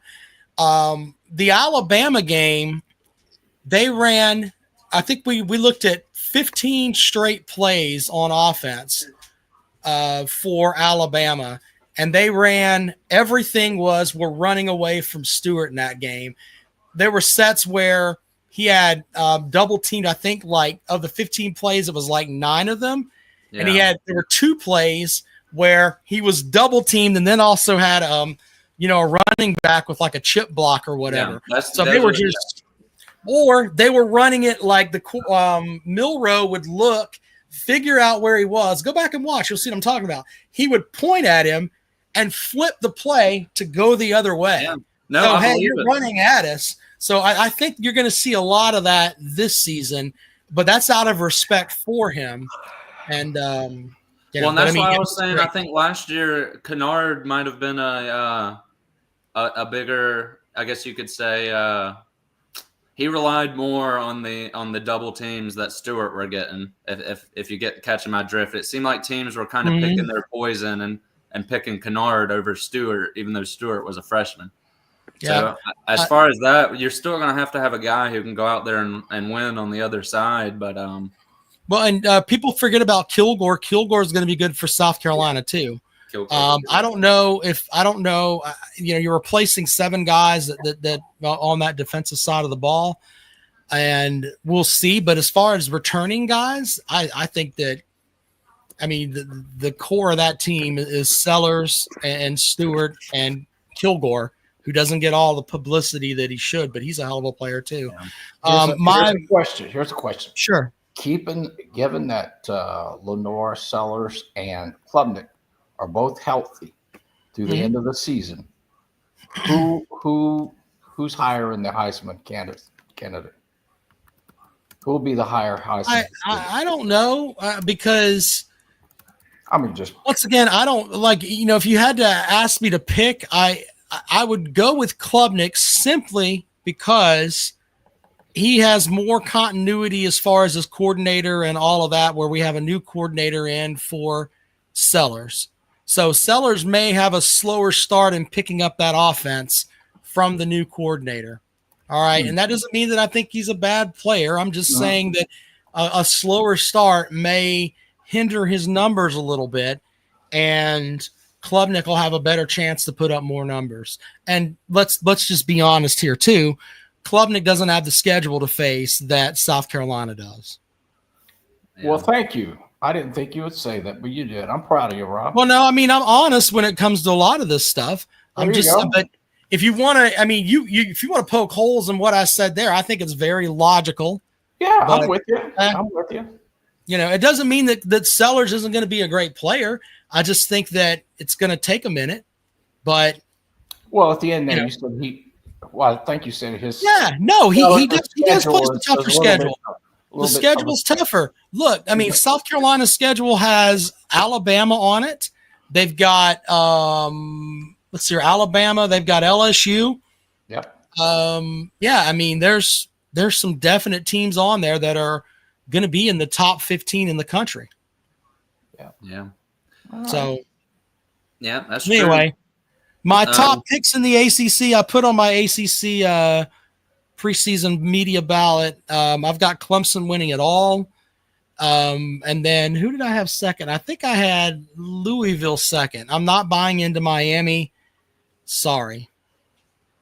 I like Duke, Rob. I think they're going to surprise some people. I think Duke could be your SMU. I'm going SMU jumped out of nowhere. I think Duke could. I mean, arguably,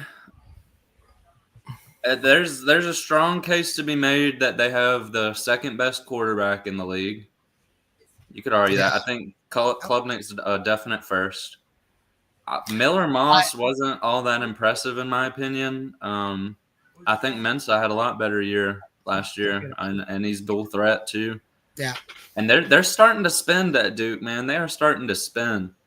So maybe if it's not this year, I think within 2 or 3 years they might challenge for an ACC title. I mean, I don't think they're as far off as people think. I think Georgia Tech's going to surprise a couple of teams. Just saying.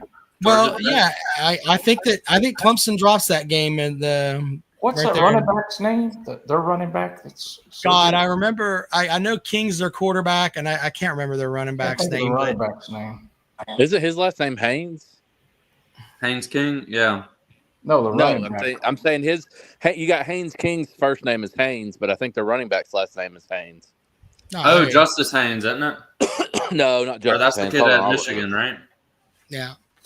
I think that winning at Georgia Tech early in the season, that's going to be a tough setup there for Clemson. I think that's one of the games that it could send Clemson the hinge game. If they win that game and they win it comfortably, you may have to say look out. Especially if they can get past LSU in the opener. So talking about Clemson. Yep. Jamal Haynes. Jamal Haynes. There we go. That's what Chop said over here. Jamal Haynes. Oh, before I forget, by the way, you know who's going to be taking snaps for Sacramento State? Ooh. Should be Malachi Nelson. It's Octavian's favorite. Jaden Rashada. Oh, Jesus. Jaden went there. Where's Rashada? You think he's still cashing them Florida checks? Didn't he end up winning that lawsuit? No, I think we haven't went to court yet. I don't know how that's going to work. He's going. Where did Malachi Nelson go? I thought he went to. Is he still at Boise State? No, he's at Sacramento State now. Oh, I thought he was at Publix. No, Malachi Nelson. Oh, Malachi Nelson. Yeah. Last I heard, he was the backup. Damn, is he still behind that little guy? Peckerhead, other question for this evening: who wins more SEC games this season, Mississippi State or Kentucky? Ooh, Kentucky's got Calzada. I mean, he's played some SEC downs. Blake Shapen is decent. He's probably going to get hurt at some point this year. They ask him to be Superman. I would lean. Mississippi State has lost 12 in a row, and that's what I know that I lean Kentucky. It's easy to lean Kentucky, but you also have to think about this: streaks like that end, and Kentucky was 1-7 in conference last year. I could look at Mississippi State and be like, they've got Arkansas, and they've got them late in the season where if their season has been the shits and Pittman's on his way out, they may not have the full team there. They also play at Mizzou. Yeah. And I don't know about Florida yet. I'm not saying they can win that game, but it is in the swamp. If we were at Mississippi State, that might be interesting too. Well, does Mississippi State play Vandy? Because I think no. Yeah, I think that's going to be your best bet for Kentucky to get that SEC win is Vandy. And Mississippi State ain't going to have that Kentucky's at Vanderbilt. Now, remember, Vanderbilt tuned them up at home last year. Yeah, the revenge game. Yeah, how Mark Stoops gets in his feelings. I mean, he was pissed off for a year just at Shane Beamer posting a TikTok. They start with Ole Miss, and then they go South Carolina, Georgia on the road, followed by home games with Texas and Tennessee. They play at Auburn, home with Florida, and then at Vandy. I don't know. I'm gonna go with old Kentucky Bluegrass. Give me Bluegrass Sports Media, even though he's probably never gonna call in again. Yeah, he told us last time he was in jail, and then lied about it, or lied about going to jail. Yeah, he was in emotional jail from Shane Beamer tapping that ass to the tune of 30-0. Oh, and the other question: who throws for more yards this season, Nico or Aguilar? Billy, you're not gonna like this. I'm telling you, Nico will. I think Nico. Yeah, I'll tell you what. Playing easier defenses, and He's probably just a bit more developed at this point. I mean, as far as going against. That's the reason why I said Nico. Nico's going to be throwing out of desperation. I don't know if you heard me earlier. Did you know that Joey Aguilar has a 24-game streak of throwing 200 yards? Nico's thrown 200 yards in a conference game twice. Well, Nico had the best SEC running back. Joey Aguilar probably didn't have shit at running back. Well, the offense. I mean, what's he going to have it? He's going to have even if he didn't have Dylan Sampson. I mean, if you watch I forget who posted it, but they were talking about how you could see plays where wide receivers were running wide open and Nico's just not see it. Couldn't hit him. Oh, that was another thing, Billy. Again, I don't think you'll like this, but Bluegrass Sports Media, he literally said, Billy, and I'm not pulling a false quote or anything. This man literally said any quarterback on Tennessee's roster would play at an elite level based only on the scheme. So my immediate thought was, why would you take a transfer quarterback to begin with? Why not use that roster spot for a skill position if any quarterback will already be elite? You know what I mean? That was just some Bluegrass sport, or not Bluegrass. That was a Blue Trip breakdown. That one video really turned me off on, because that was the same video where he said Tom Brady's nowhere near the GOAT conversation, and that any quarterback on the roster would be elite. With what teams had. And you can't go into the season with 2 scholarship quarterbacks. You just can't. Well, I thought you had 3.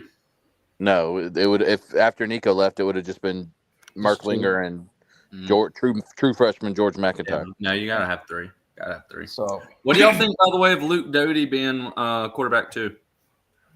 I think that's just on paper. I heard what y'all said. You were talking about, I think it was either you or Kale talking about not wanting to piss off Aaron Olin and Cutter. I kind of think is Luke Doty the one that played wide receiver? Yeah.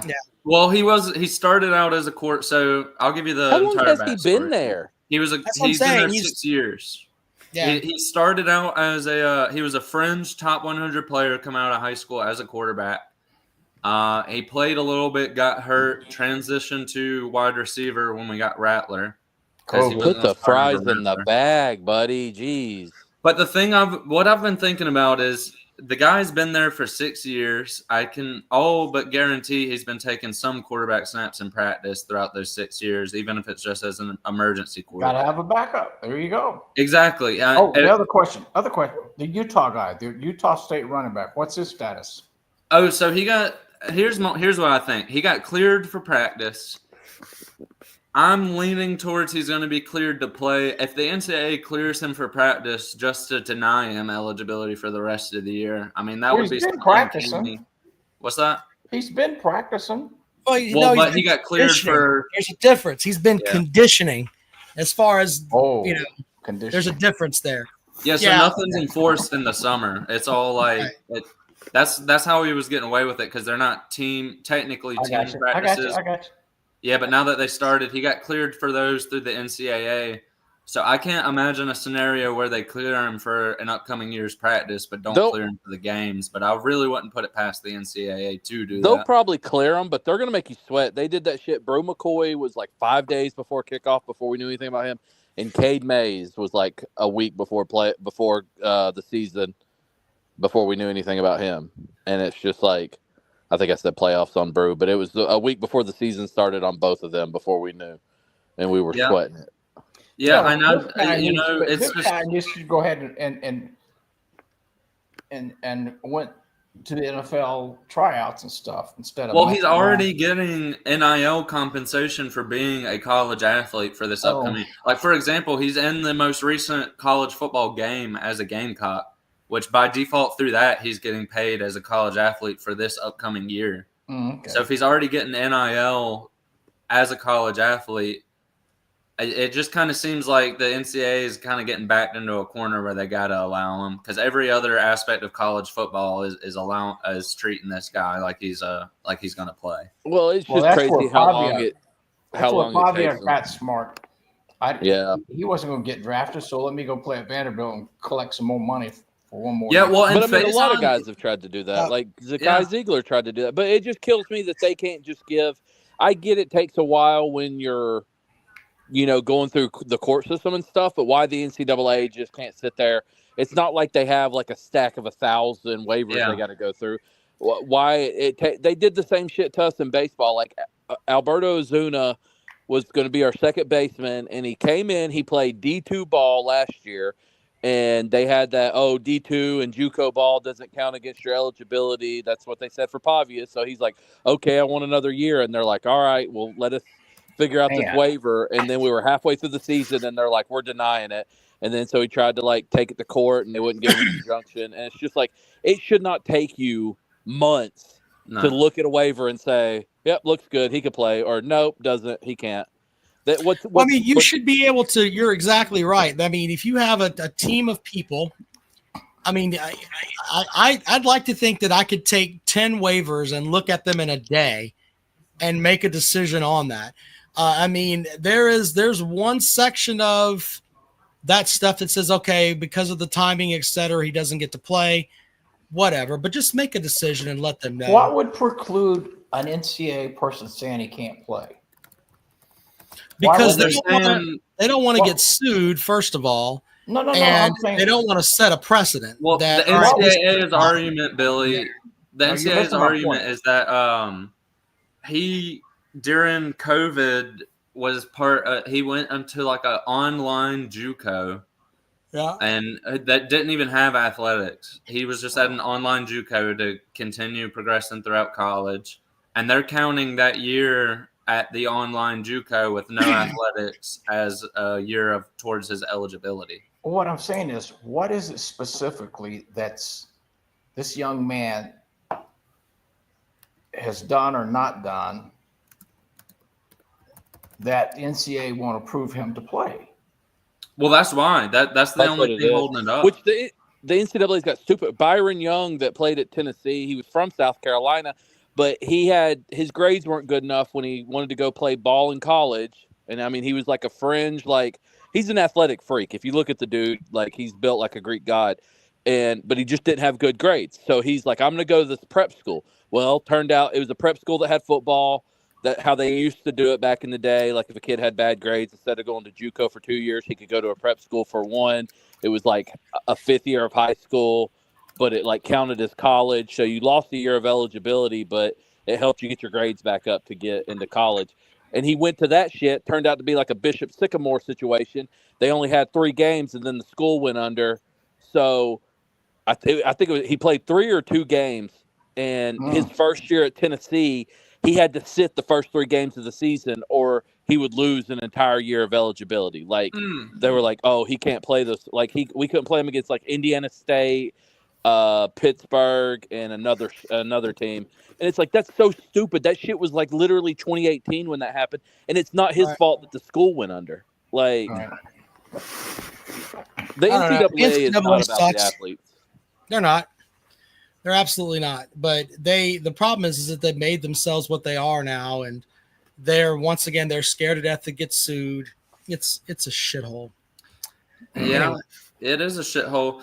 And speaking of shithole, I did want to mention this today as well about the Carolina kicker position. Absolute shithole last year. It seems as if Mason Love in practice has been taking not only punting duties, but as well as field goal kicking duties. I'm not sure about having a fucking punter kicker duo. I think you're begging for an overuse injury. Well, but to be fair, you can't really question the old Beamer thing. Remember, Beamer's supposed to be the god of special teams. So if he says that, if he puts them out there, and then that is the way that it has to go. It's one of those things you really can't question, man. And I will say this: I think the only reason it was so piss poor last year is because he was not expecting Mitch Jeter to leave. I think that was that. No, that's crazy that y'all are going to put. As far as the biggest surprises, I think he was more surprised by that than Juice Wells leaving, because he did not have a backup ready for Jeter. Chris in Georgia. What'd you say, Chris? Chris in Georgia. What's up? Who was one of Phil Fulmer's first scholarships he gave out to? I don't know, Jeff. Field goal kicker. A field goal kicker. Well, what kills me is like South Carolina's over here about to use one scholarship to do kickoff, field goals and fucking punting, and meanwhile Tennessee has a different guy that does kickoffs, a different guy that does field goals, and a different guy that does punting. So well, typically that is. But well, Chris, we have another. We have so Max Kelly. He was the rated like the number 1 or 2 kicker in this past year's class. He's on scholarship at South Carolina. But they're talking like he won't see the field this year on account of Mason Love. I don't know if that's because Mason Love is that good or if that's because Max Kelly is that bad. But, I mean, the dude was rated like the number 2 kicker coming out of the class, and apparently if I'm a kicker and I'm brought to South Carolina and I ain't playing and there's no depth chart, bye. Well, the thing with kicker is that a position where really you can go into the portal? I kind of feel like that's like an NFL kicker. I grant you there's a lot more spots in college football, but I mean, what coach is realistically bringing in a kicker, especially an SEC level team in the transfer? I mean, our kicker that beat Alabama was a transfer. What team? 22. He came from Southern Cal. Well, I mean, maybe it happened. It just I think a lot of coaches especially a guy who is transferring because he can't win the starting spot at South Carolina. I can understand I'll be right back. But a guy who can't see the field transfer, and I find it hard to believe a coach is going to bring him in. Well, JT, I think his name's JT Carver. His dad is the I want to say UT Martin athletic director or maybe the chancellor. I'm not sure. But luckily he gets to go to Tennessee for free, so he's not transferred. But that kid was like the number 3 kicker coming out of his class, and he's gotten his spot taken from, or not spot taken from him, but like usually if a kicker's like a top 3 kicker, he starts as a freshman, But we went out and got a transfer to play over him in Chase McGrath, and then this kid that was like a 3-star according to Cole's kicking rankings or whatever you go by. He was like a 3-star, and he's already kicking. But man, Max, I can't remember his last name, Max something. That's our kicker now. That kid better. We got a new special teams coordinator, so I'm hoping it gets better. But man, that kid. Luckily, we won the few games that he missed kicks in. But that kid was missing hell. I think he ended up going I think in field goals, he was like 18 for like 25. And I'm like, bro, you cannot be missing this many kicks, dude. Well, Herrera himself lost us 2 games. I mean, he had a fucking game-winning kick versus – I just looked up. Max Kelly's the number 2 kicker in the class. He fucked us versus Alabama. I think he missed, like a 30-something yarder to lose that game. And I want to say he had a 2 misses versus LSU. He makes either of those, we win. I mean, what a piece of shit that guy was. What I'm saying is Fulmer used to make sure that one of his scholarships went to field goal kicker. He always had a good field goal kicker. And if you remember BVD, I used to give him hell years ago. He had a friend of his that lived in Greenville, played high school, went to Tennessee. He was like a 2-star, and he got a 4-year scholarship to Tennessee as a long snapper. And I used to give BVD hell about passing out a scholarship to a long snapper, but I understand that's pretty. But you can't be caught without a kicker. The best long snapper in the league for a while was the former Tennessee Vol. He played for the Ravens. Eddie with the super chat says, "Hey, Jackpot and Rob, won $50 today at the gas station lottery on the way home. Love the channel, brothers. Keep them coming. Go Cox. Very good, sir. Go Cox, Eddie. Hey, congratulations on your winnings, brother. Congratulations, Eddie Blackman. I can't think of a more deserving person. Anyway, I had to go and get my dog, but my dog is deaf, so he's out in the yard sleeping. So I had to go and walk out in the yard. No, seriously, you yell at him and he can't hear you, so you have to go and wake him up. Poor deaf dog. He's stupid. Back to that kicker. Was he born deaf or is he just old age deaf? Well, I think he was born deaf. He was a rescue, and he's not but like 2 years old, but he is it's crazy because we let him out or whatever to do his thing, and then he has like a couple different spots in the yard where he sleeps, and you just go over there and he's sleeping, and you yell at him and he can't hear you. So we've done this stuff with like dog whistle. He can't hear anything. He's just deaf as fuck. So hey, can I read something for y'all real quick? Sure. All right. I don't think y'all are going to find this believable, but I want to read it for y'all. Go ahead. He's All a right. pit bull, Matt. So would y'all believe me if I told you South Carolina has more 11-win seasons than 11 other SEC teams? Sure. Since 2005, yeah, I saw that stat. Yeah, well, I don't. Is it since? This doesn't say since 2005. This just says. This doesn't give me a reference. Yeah, this says all time. Well, maybe. no. Okay. No. Yeah, you're right. You're right. I had to read a little further. This one since 2011. It goes up if you go to 2005 because I think we had one or two that are cut off at the 2011. Right. But we've got more since 2011 than Florida, Texas, LSU, Auburn, Ole Miss, Texas A&M, Tennessee, Kentucky, Arkansas, and then obviously your Vandy and Mississippi State. Yeah, you had that interesting. 3-season run. Where here's another question, and since Pecker had asked me a couple times, don't get mad. Between Beamer and Napier this year, yeah, who finally gets to have a winning season in the ACC? The SEC. I mean, your best bet's got to be Beamer. Well, he's 3 games out, and Napier's 4 games out. Well, yeah, and Napier. I mean, dude, are you saying you're telling me Florida's gonna go win 8-9 ball games this year? They might not even make a bowl game. How many does Beamer have to win? I think Beamer wins. As far as his SEC schedule, he's 3 games under 500. Right, I don't think he loses more than 2 SEC games. He's 3 games under 500. My biggest fear, like if I was in South Carolina, my biggest fear would be hold on. You're saying the Gamecocks are going 6-2 in conference? Yeah. See, that's what I wanted to get to. Name me those 6 wins. Jesus. The 6 wins are going to be Kentucky, Vandy. Okay, yeah. I think we beat A&M again. It's the last 4 where you get into trouble. Yeah, it's the last 4 where we get in trouble. Let me make sure I'm getting our schedule right too, so I'm not going off the top of my head.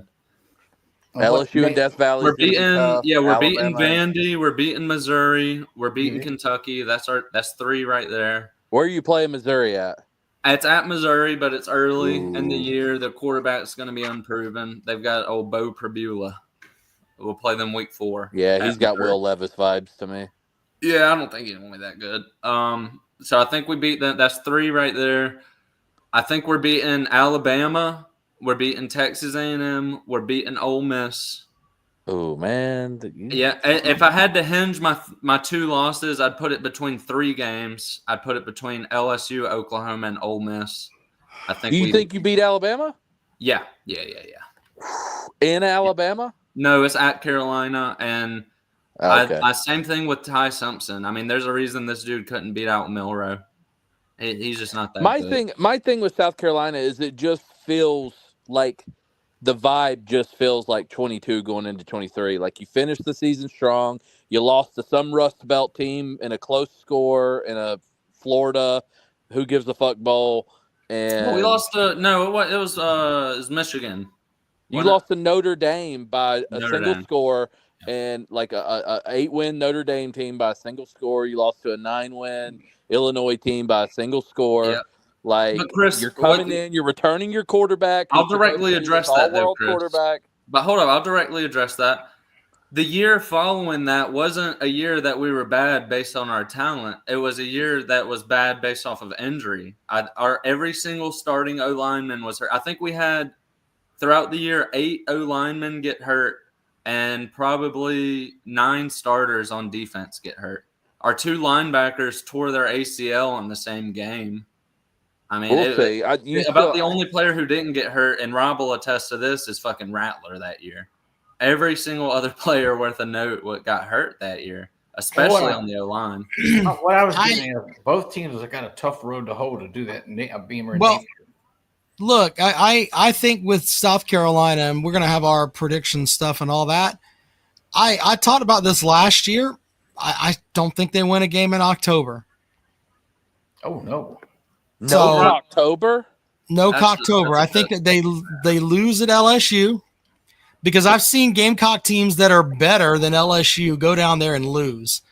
I think that they lose at LSU on the 11th. I think they lose to Oklahoma at home, and then they lose to Alabama.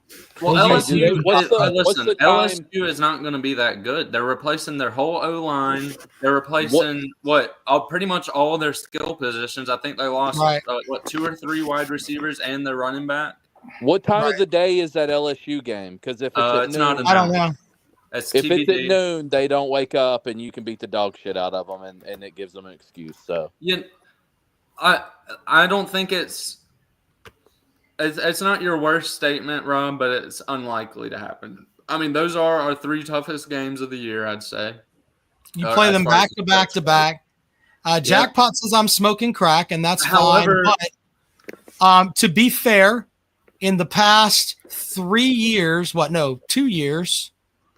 the Gamecocks have 1 win in October. 1. That's it. That's what you are. You rally and you play well in November, and that's great. But in October, you are not a good football team. We didn't lose in October last year. Yes, you did. What? Nah, did we? What games were in October? I don't think we did. I got it right here. October. Your only win in October was on the 19th when you beat Oklahoma. You lost all the other games in October. You lost to Ole Miss. You lost to Alabama. You beat Oklahoma. You have 1 win.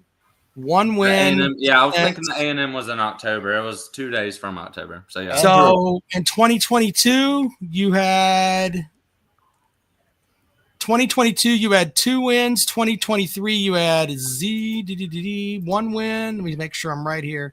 No, 2023, you had 0 wins in October. Yeah, we beat them in the Crack-O-Lantern jerseys. I thought they had more wins in October last year. Andrew, how many of those teams, the last 4, are ranked in the top 10? Preseason, you're talking about for this upcoming year? Yeah. You're talking about LSU. LSU's in the top 10. They're 9th. LSU listen, Florida State was in the top 5 preseason last year, right? Yeah. You can't put all your eggs to roost on these preseason rankings. You know what I mean? Well, here's $1 million question. That's what I'm saying, especially when a lot of these guys, I mean, we love to talk about South Carolina as losing people, and that's why we're not going to do good. But everybody just hand waves LSU losing legitimately their whole O-line and damn near every skill. Peckerhead, we have to let Jackpot on. Apparently, I pissed him off. Hello, Jackpot. Get him, Jackpot. Hey, no, I mean, you didn't piss. Can you hear me? Yeah. Yeah, go ahead. Yeah, no, you didn't piss me off. You said we weren't winning a game in October last year, and I was close. You won 1 game in October. No, hey, you won 1 game, sir. Congratulations, 1 game. You have 1 win in October over the last 2 seasons. Yeah, we went on the road. We went on the road as an underdog and blew out that team by 26 points. Cool. Congratulations. Impressive win. Great win for your team. Awesome. Okay. But in October, you have not been a very good football team. 2023. How many wins did you have in October? The answer is 0. And that's the whole thing with this year's schedule. I don't remember 2023. All right. Well, that's fine. But I'm just telling you, the month of October has not been kind to you. You had 1 win in the past 2 Octobers, and this October you get LSU, Oklahoma, and Alabama. I'm sorry if it hurts people's feelings for me to say. My feelings that's not exactly the easiest stretch. Why do you think we're losing the month of November, namely the last weekend of it, has not been kind to Clemson these past 3 years. You're absolutely right. But for some reason, you don't play well. Go ahead and predict that again. Why do you think we're losing to Oklahoma at home after we just dog walked them last year? After they're coming off, they're going to be coming off a beat down by Texas. We'll see.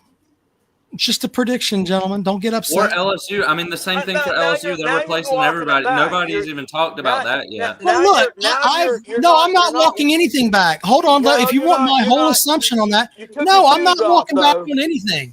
No, I'm not walking back on anything. Let me make sure that we put this out there. I'll stand behind this. I don't know who your running back is. You have no wide receivers that anybody gives a fuck about. You lost 7 starters on defense. Okay. That's why I don't think you're going to be any good. You don't have the depth to play with fucking Oklahoma, Alabama, and LSU back to back to back. Oklahoma didn't win a Oklahoma was goddamn bad. They playoff have game better. last year. And They all of a have sudden, better depth they're than gonna you go do, in here sir. and dominate everybody. Get the fuck out of here. I think Oklahoma's better than you are, sir. Based on what? They have more talent than you do, top to bottom. Their roster's better No, than they yours. don't. No, they don't. Where's According Oklahoma to in the Super 7 preseason? Sports, they have. Hey. It's in the car, son. Yeah. Hey, can I? Well- Granted, I want to say this. Well, Phil Steele has them ranked lower than South Carolina. So I mean, who's right? Well, I mean, we can talk about all that stuff. Greg McElroy doesn't even have you in this damn preseason top 25. So where do we go from here? Probably because we gave him an ass whipping 15 years ago, and he still hadn't gotten over it. I mean, I'm just saying, I can find plenty of people that don't think that you're going to be that good. Neither does Brett McMurphy. A lot of these people are making fools out of themselves. Well, but in the end, though, are they making fools out of themselves? Really? Really, with Gamecock football? Are they really making fools out of themselves? Has them ranked 13th. I mean, I got to slip out and get ready for bed. Y'all keep it going, though. I'm listening. All right, buddy. Well, why does the coaches poll have them ranked 13th and these clowns don't put them in the top 25? It doesn't make any sense. All right. I don't know. Let me grab my son's phone. Hold on. Oh, wow. See the sign that says deals. Wow. Let's hang around and watch Jackpot get carjacked. You still in New York City? I'm on the way back to Pennsylvania. Well, hold up, because this needs to be said real quick. Lock and load, baby. This needs to be said, and I'll say it again when Rob gets back.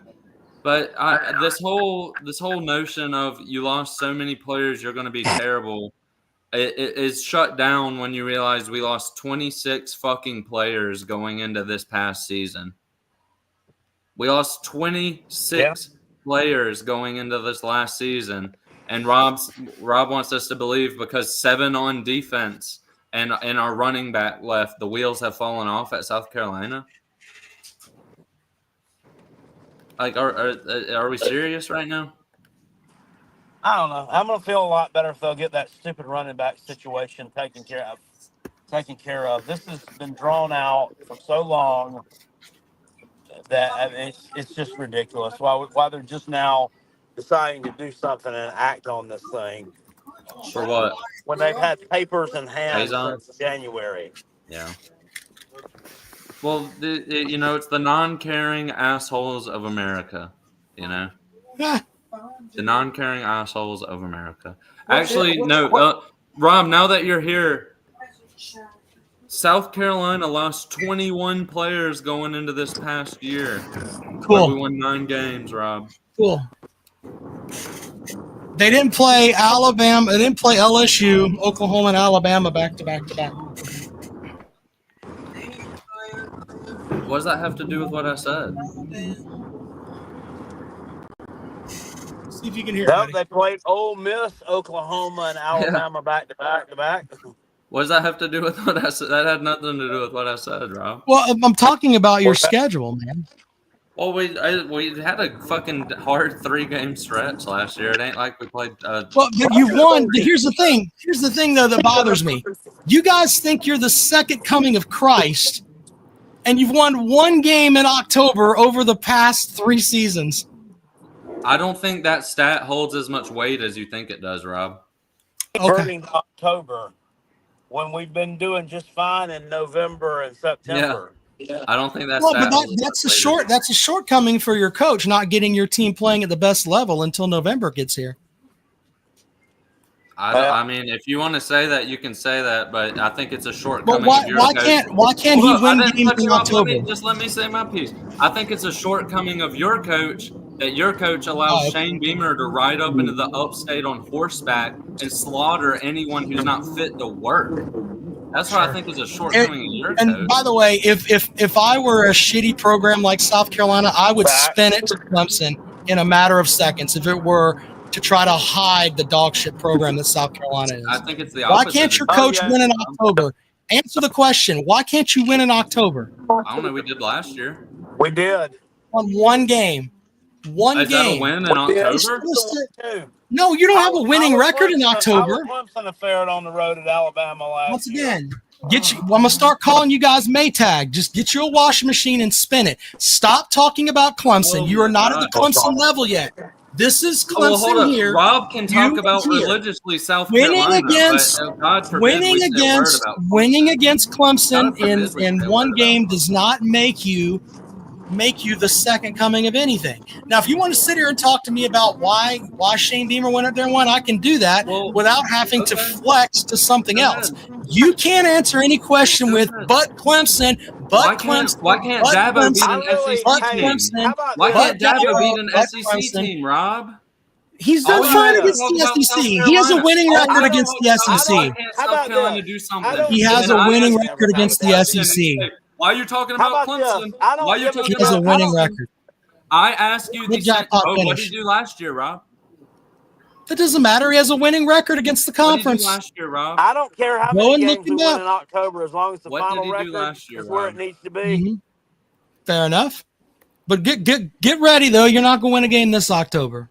Okay. I mean, we'll see. Look, and by the way, all of y'all have there's not one person here that has the balls to actually put something out like that. All y'all how about this? Well, Shane Beamer's going to develop. Are you willing to put $100 on that? No. Sure. Now we're getting serious. Here we go. I'll bet you $100, Jackpot. Don't welch on it. I'm not welching on anything. I'll pay you $100. Put it on the bookcase. $100 bet. How about this? Before the season starts, I'll send you the $100 and you can hold on to it and look at it. Then you can send it back to me when your dick suckers go 0-3. What's the bet? The bet is simple. South Carolina wins a game in October. Because you're wrong. I know I'm right. And you're losing. They don't win. South Carolina's not winning a game in October. Oklahoma. I still haven't really heard a reason why that is. I mean, I've already told you that. Hold on. I'm gonna put you on mute here. All right. I want you to listen to what I said. I told you. Do you want the reasons why I think you're gonna lose those games? Address my reasons why we will win a game. I told you. I don't know why. You're fucking dumb if you think you're going to win a game. LSU is losing all of their skill positions. Sure. We just beat the fuck out of Oklahoma at their own place. You beat Oklahoma now, and once again, context is king here, sir. They had their offensive coordinator was the shits. That's what happened in that game. Is that our fault, Rob? But it's not going to be the same this year. Did we beat Clemson last year because the defensive coordinator was the shits, Rob? Is that just what we say? You beat Clemson last year because I'm not afraid to admit that you were the better team on that day. Your problem is that you have to suck so many Beamer nuts to try to validate your program that has never done anything worth a shit. I can admit that you were a better team last year. But you should admit that, hey, when it came down to it, you're not good enough to play with these teams this year. You're not. But we were good enough to play them last year, and now we've got a fucking Heisman caliber quarterback. Based on what?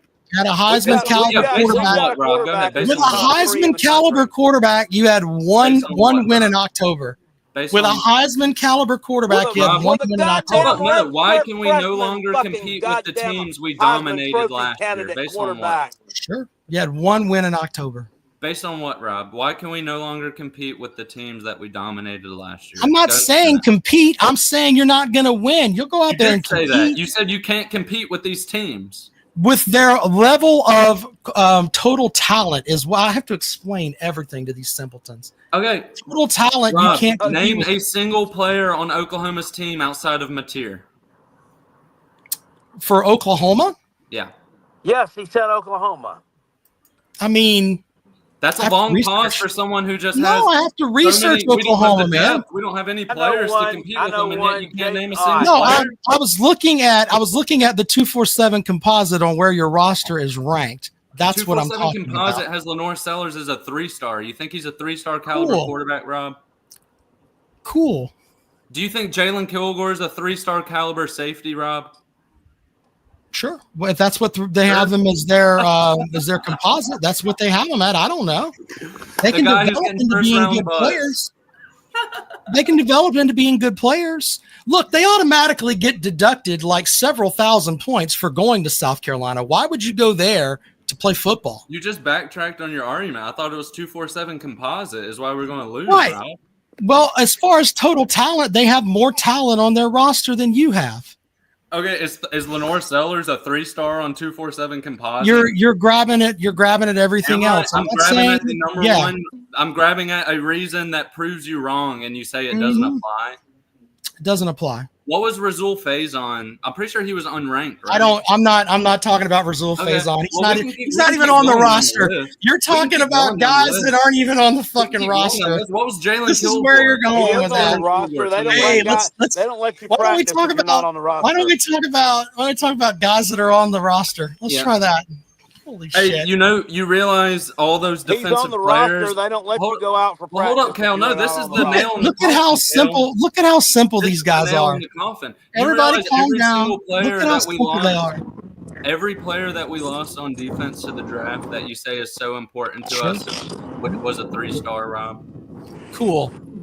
You have unprovenness where you're at now. Sorry. Do you want to backtrack on your composite? No, I'm not backtracking on anything. You don't have a roster comparable to the teams you're playing. Fuck off with it. You also, and I'll stand behind this too. I would take Venables over Beamer every day. Not even fucking looking at Beamer. Okay, you're just being stupid now. No, I'm not. I think go and watch the bullshit in that SEC thing. Night. He looks like a complete cunt. Write that down too. Good night, Jackpot. Enjoy your vacation. From Dabo. Oh my god. Yeah, well, he's a cunt. There you go. I said it. Have a good night, Jackpot. Sweeney. Yeah. Well, Coach Sweeney has national titles. Beamer doesn't have any. Hey, Billy. Billy. You know, keep falling further and further in the rearview mirror. Well, when you have national titles, then you can address me without having to look back and say, "Oh, what do we have?" Because what has Beamer done? Hey, did y'all see where what's Beamer's biggest win? Let's talk about that. What is his biggest win? You guys think he's so great. Hey, what is his biggest win? Against Clemson, right? As a 21-point underdog. No, Went against Tennessee. Florida. Against Clemson. Yeah, how'd that Florida team finish? It was Tennessee. Doesn't matter at the time. Yeah, it doesn't matter. See, that's the level of silliness. The game. Well, they were ranked number 17 when we were playing them. Billy. Oh, I got a question for Billy. Are you ready to tell me Mertlinger is better than Sellers because he was rated higher as a high schooler? Just because they ended up falling apart after that doesn't mean that it wasn't a victory as a 21-point underdog. So wins and losses don't matter. Got it, Jackpot. Right now, Billy, right now, are you telling me because he was a 5-star, Mertlinger is better than Sellers? We don't know that. We don't know that. He had to bet $1,000 on it. At the time coming out of high school, he had to bet $1,000 on it. At the time of coming out of high school, he was. I'm talking about right now. He had to bet $1,000. Mertlinger hasn't got to play. Okay, well, here, I'll go to somebody who has got to play. Malachi Nelson, who's now at UTEP, who is one of the top quarterbacks in high school. Do you think he's better than Sellers, Billy? I don't think so. But okay, Andrew, hold up. Hold up. DJ Uyunglele, the number 2 player in his class. Do you think he's better than Sellers? Steven says, okay, what do you Rob, you're speaking facts. I can't argue with you until we win championships. You're putting your whole season on Jackson Arnold was rated higher than Sellers. Billy, I'll tell you why I'm doing this. Rob, one of his main points was look at 247 composite, and I just rattled off a bunch of 3-stars who would bring us down on the Congratulations. Hold on. You found a quarterback. Congratulations. Guess what? What has that quarterback done for you? Wait a minute. What has the quarterback done for you? Other than beat Clemson, did you go to the SEC championship game? No. He won 9 Did he games. go? Did you go to the SEC championship game? Yes or no? You asked me what he did, and then you're asking you asked me what he did, and then forced me into a yes or no on if he made the hang SEC a fucking championship. banner. We won 9 games. Yay! We beat Clemson and won 9 games. Yeah, he won 9 games. That is thoroughly impressive for a team that won 5 the year before. Nobody was giving Clemson God forbid he won 4 more games in his first year starting. Holy shit! Can you imagine being such a simple football fan? He's so bad. He won 9. He's terrible. Can you imagine being so crazy as a Gamecock fan? First team. Yeah, all SEC first team. That's great. In the end, preseason rankings, none of that matters. The preseason doesn't matter with all that.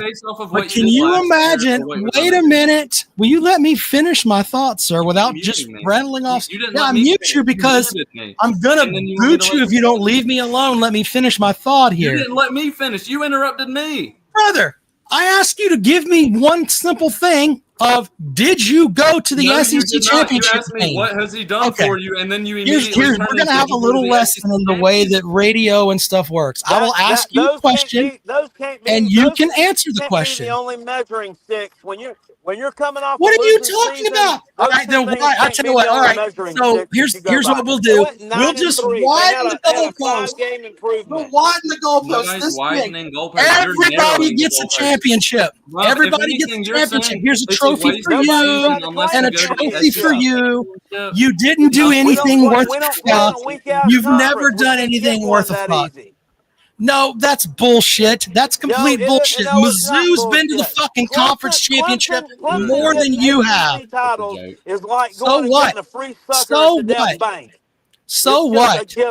So what? The last time Clemson played Alabama, they beat them by 4 touchdowns. We do earn stuff. We will go to fucking playoff games. And by the way, you left. Be quiet. You left the ACC because you were crying bitches and couldn't compete there. Had a losing record against the ACC when you were there. You left. You couldn't compete in football there, though. You have a losing record against the conference in football. So don't start that nonsense. You have a losing record against the ACC. You have a losing record against the SEC. Wait a minute. You have a losing record against the ACC in football, too. So when you were in the SEC, so when you run your mouth and say, we're the ACC, you can't compete with the ACC. We've already seen that. Billy, we've already seen it. Billy, how many games does our 9-win South Carolina team win in the ACC last year? Doesn't matter. That's in a vacuum. I didn't ask Rob Sanders, goddammit. I asked Billy. No. Well, goddammit, I tell you what. You can ask whoever you want. I'm just going to put you guys can talk in the chat. And when it comes back down to it, he wants to know how many games that South Carolina would have won in the ACC, but you don't know that. It's in a vacuum. No one knows, and no one cares. $1,000 on no one cares. You just keep no one cares. Just shut up. I can address everything. I ask you what you've done as far as hitting. South Carolina hasn't done anything. I ask you what you've done as far as winning last year, other than winning 9 games. It's just if you say the most, you're right. It's not. It's not that way. Let me ask him a question. Then what's your question? Ask the question. Don't write a fucking book. Yeah, ask the question. Go. I'll ask the question. Go. Okay, hurry up. Go. If you had to bet $1,000 on it, do you think it's more likely SMU goes to the ACC title last year or South Carolina if they're in the ACC? If you got to bet 1,000, you got to bet 1,000, Billy. This year? No, last year. Well, last year I thought Clemson was gonna. Well, I'll say Clemson gets in. They got in last year. I'm saying instead of SMU, all things equal, South Carolina's in the ACC. Are you betting $1,000 that it's more likely South Carolina runs the table and gets there or SMU last year? Doesn't matter. You're talking about dream scenarios here. Why doesn't South Carolina play Coastal Carolina every game, and then you can go 12-0? Why don't we do that? It's the same kind of theory. I don't know. Y'all are pretty close to doing that, Rob, with some of your competition. If that's your opinion, you can absolutely have that. Okay? No, I'm not stuttering on that. I'm being honest. Okay? You have a history of losing. You won 9 games last year. Congratulations. In the end, though, what did you absolutely win? Really answer the question. Nothing. You have to pick Nothing. between SMU and South Carolina, Billy. I heard you say did you win? neither. Did you go? We're picking did you SMU go to the and South championships? Carolina, though. Go ahead, Billy. You got to put 1,000 The on fact that South Carolina, beat Clemson. I mean, you're asking a hypothetical. It's already. Well, It's a hypothetical. Well, one of the things too, Pecker had with that hypothetical, you wouldn't have players like Dylan Stewart on the team, and you definitely wouldn't have Lenore Sellers on the team because That's he's a good on the point. ACC team. Yeah. If South Carolina was in the ACC team, ACC, so that Let's would see kind of here. level up the Last ground there season, with old, Army won 12 Smooth. games. Tulane won 9 games. Navy won 10 games. Memphis play won not 11 matter? games. I'm just Great. putting out there Does your who you play 9 not matter, wins. Rob? Yeah, they Doesn't didn't no. beat anybody. Once again, you don't matter. You didn't do shit.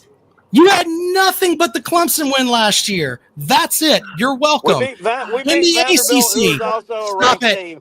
In the ACC, Vanderbilt was you a ranked have team. We SMU held wins them. 11 How about games. this? Miami won 10 games. We beat Syracuse won Vanderbilt. 10 games.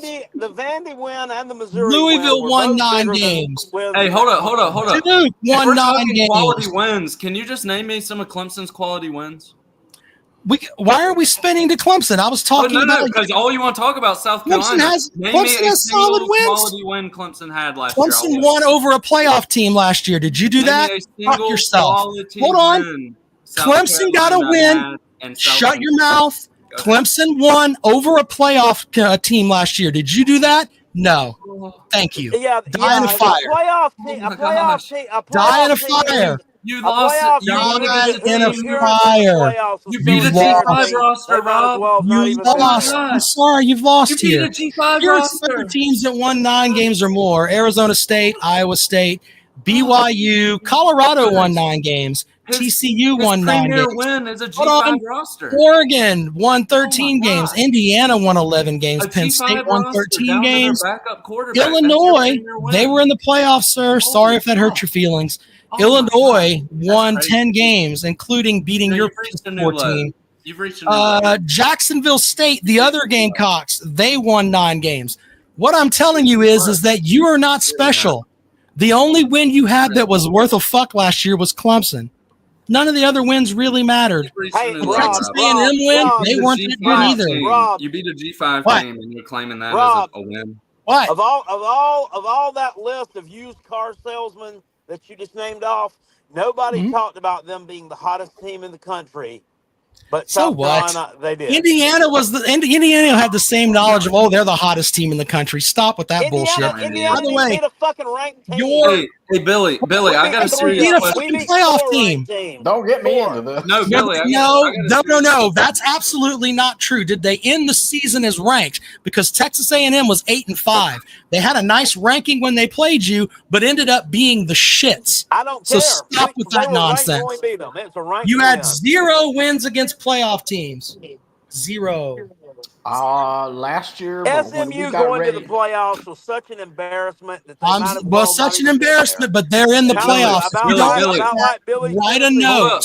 Let me ask Billy Cole a couple questions. He's been getting cut off. Billy Cole deserves Y'all go ahead. Hold up. No, Billy Cole. $1,000 on it. Oh, no. Write a letter. Billy Cole, I've got a series of questions for you. It's your favorite. Write a letter. Question. Here's my letter. $1,000 on it. Does Alabama beat SMU last year?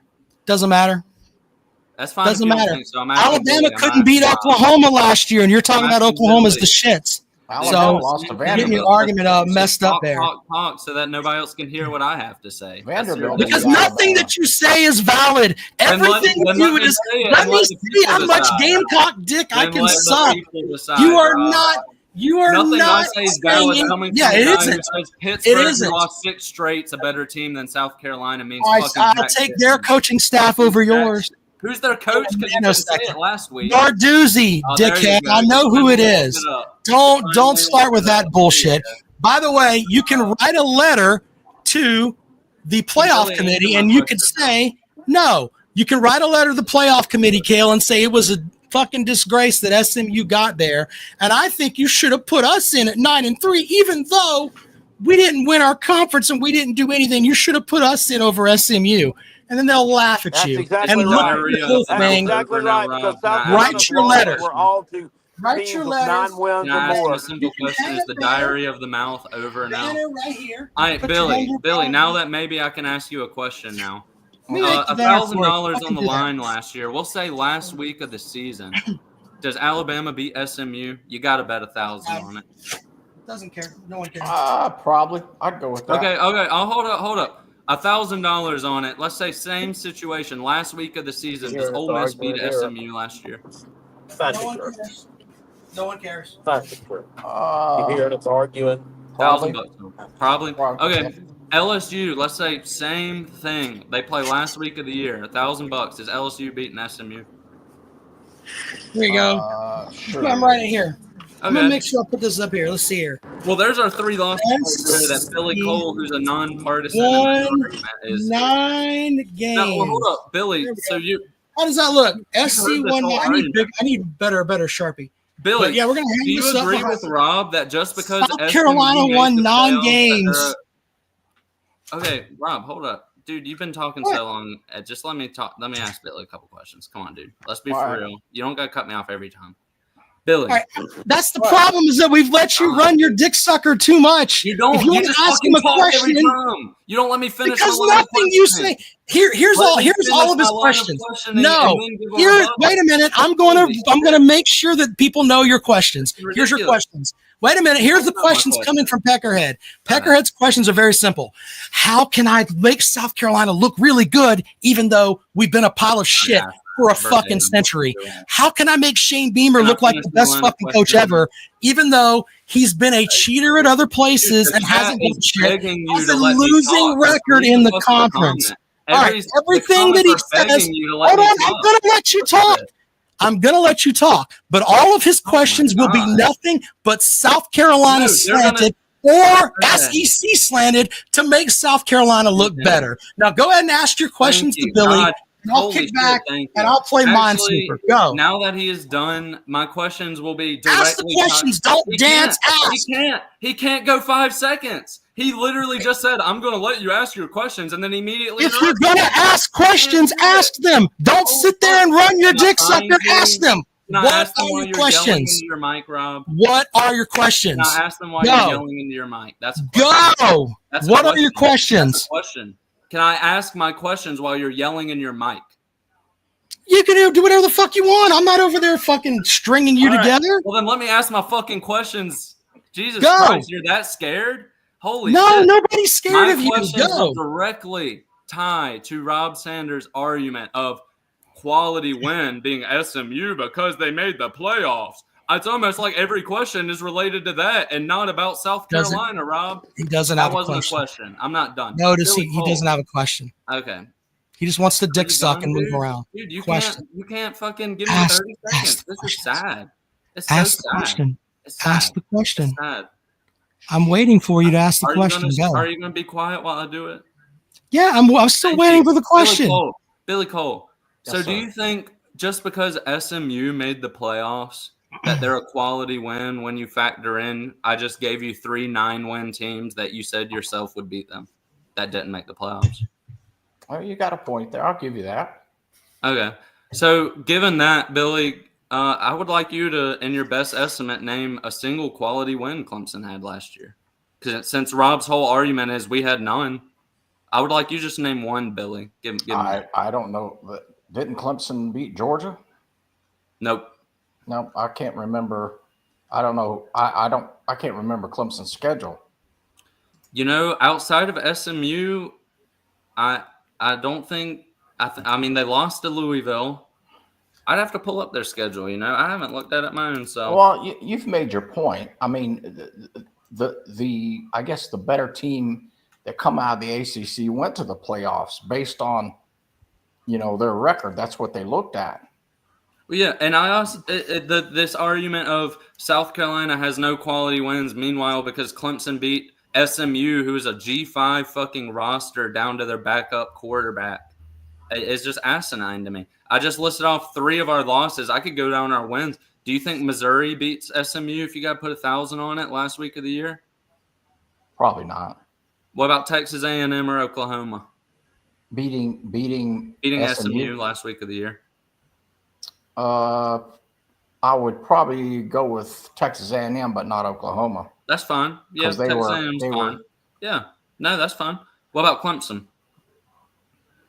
Obviously, they beat them, so you can just say yeah to that. Well, this is all kind of hypothetical too, in a sense that I don't know. I get it's hypothetical, Billy, but you've got this guy over here telling me South Carolina has no quality wins and Clemson does. You've got him telling me it doesn't matter. Clemson didn't fucking play anybody. Let me ask this question. Go ahead.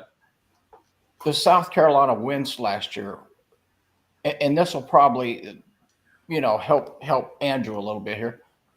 Those wins that you think was South Carolina favored in those? As far as the ones Carolina won? Yeah. I don't think there was a single one they were favored in. So, okay, are you finished? Are you finished with your bullshit questions or not? And that's a good point. If South Carolina wasn't favored, Beamer won SEC Coach of the Year for a reason. He beat the expectations. Cool. Let's go back to reality here for a second. South Carolina's schedule with their games for last season. You lost to LSU. LSU finished the season not ranked in the AP top 25. Sorry if that hurts your feelings.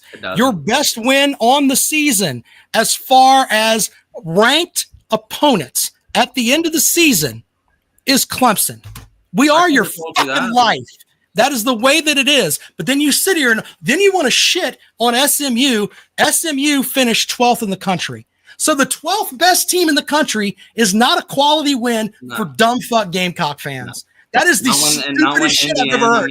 What you're saying though is that wins and losses don't matter. It only matters if you think the team is good. Well, guess what? The teams that you've beat and the teams that you played, none of them were fucking ranked except for Clemson. And now that you're done angrily ranting, what I said was we had more quality wins than you. This is not even. No, you didn't. No, you didn't. Clemson a better quality win than SMU? So Clemson and SMU played in the ACC championship game. They were better than you were. And another thing, win over Clemson. We are your entire life in football. Okay, deal with it.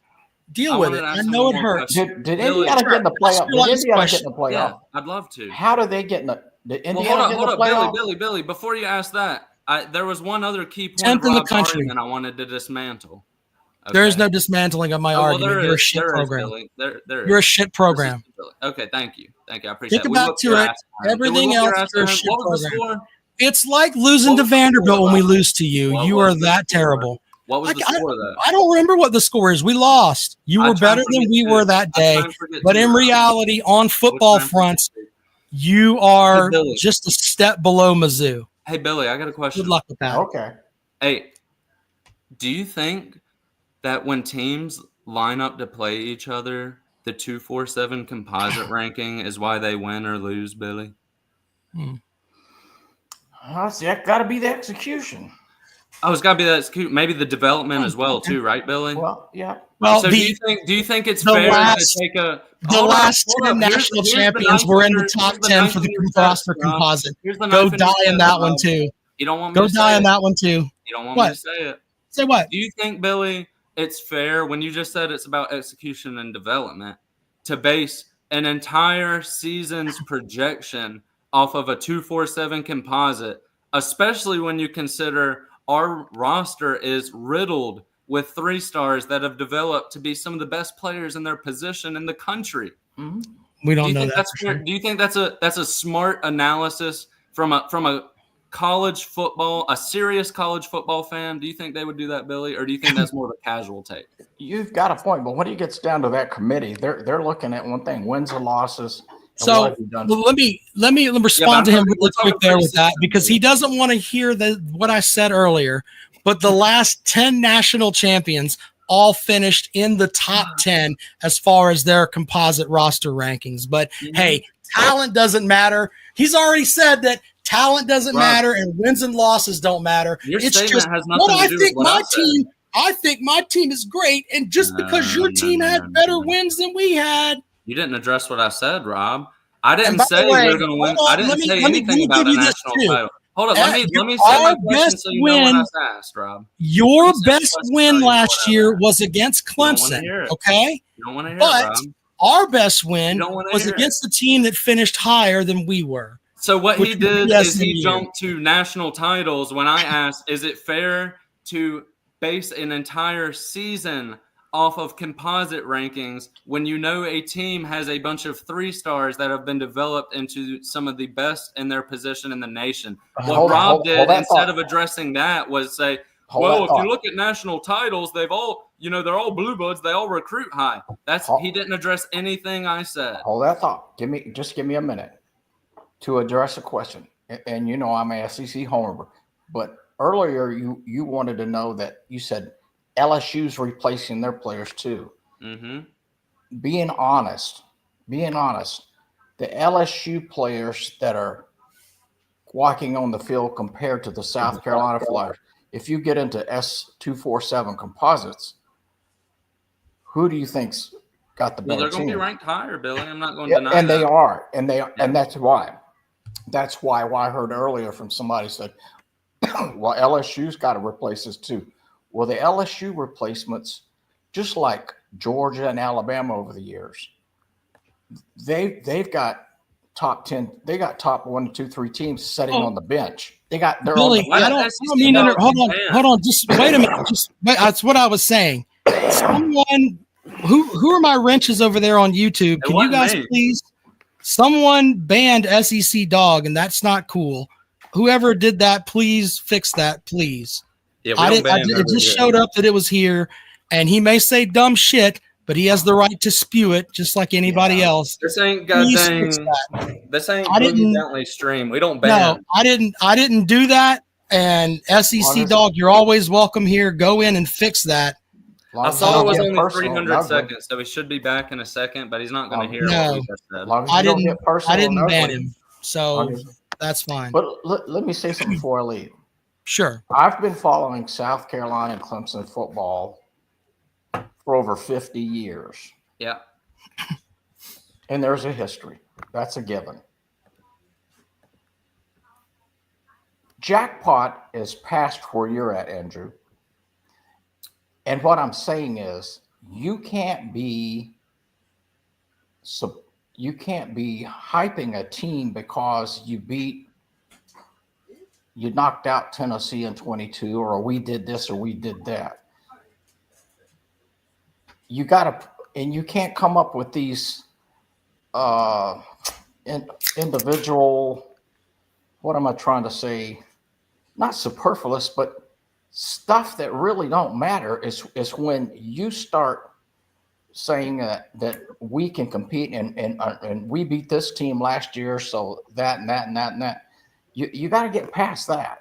I agree, Billy, but you also have to agree that it goes both ways. You can't just simply besmirch a 9-win team saying they did nothing because they didn't go to a fucking SEC title game, even though they won 5 games the year before. Well, it goes both ways, Billy. The only reason, hold up, because every time I call in, am I sitting here telling you South Carolina is guaranteed the playoffs?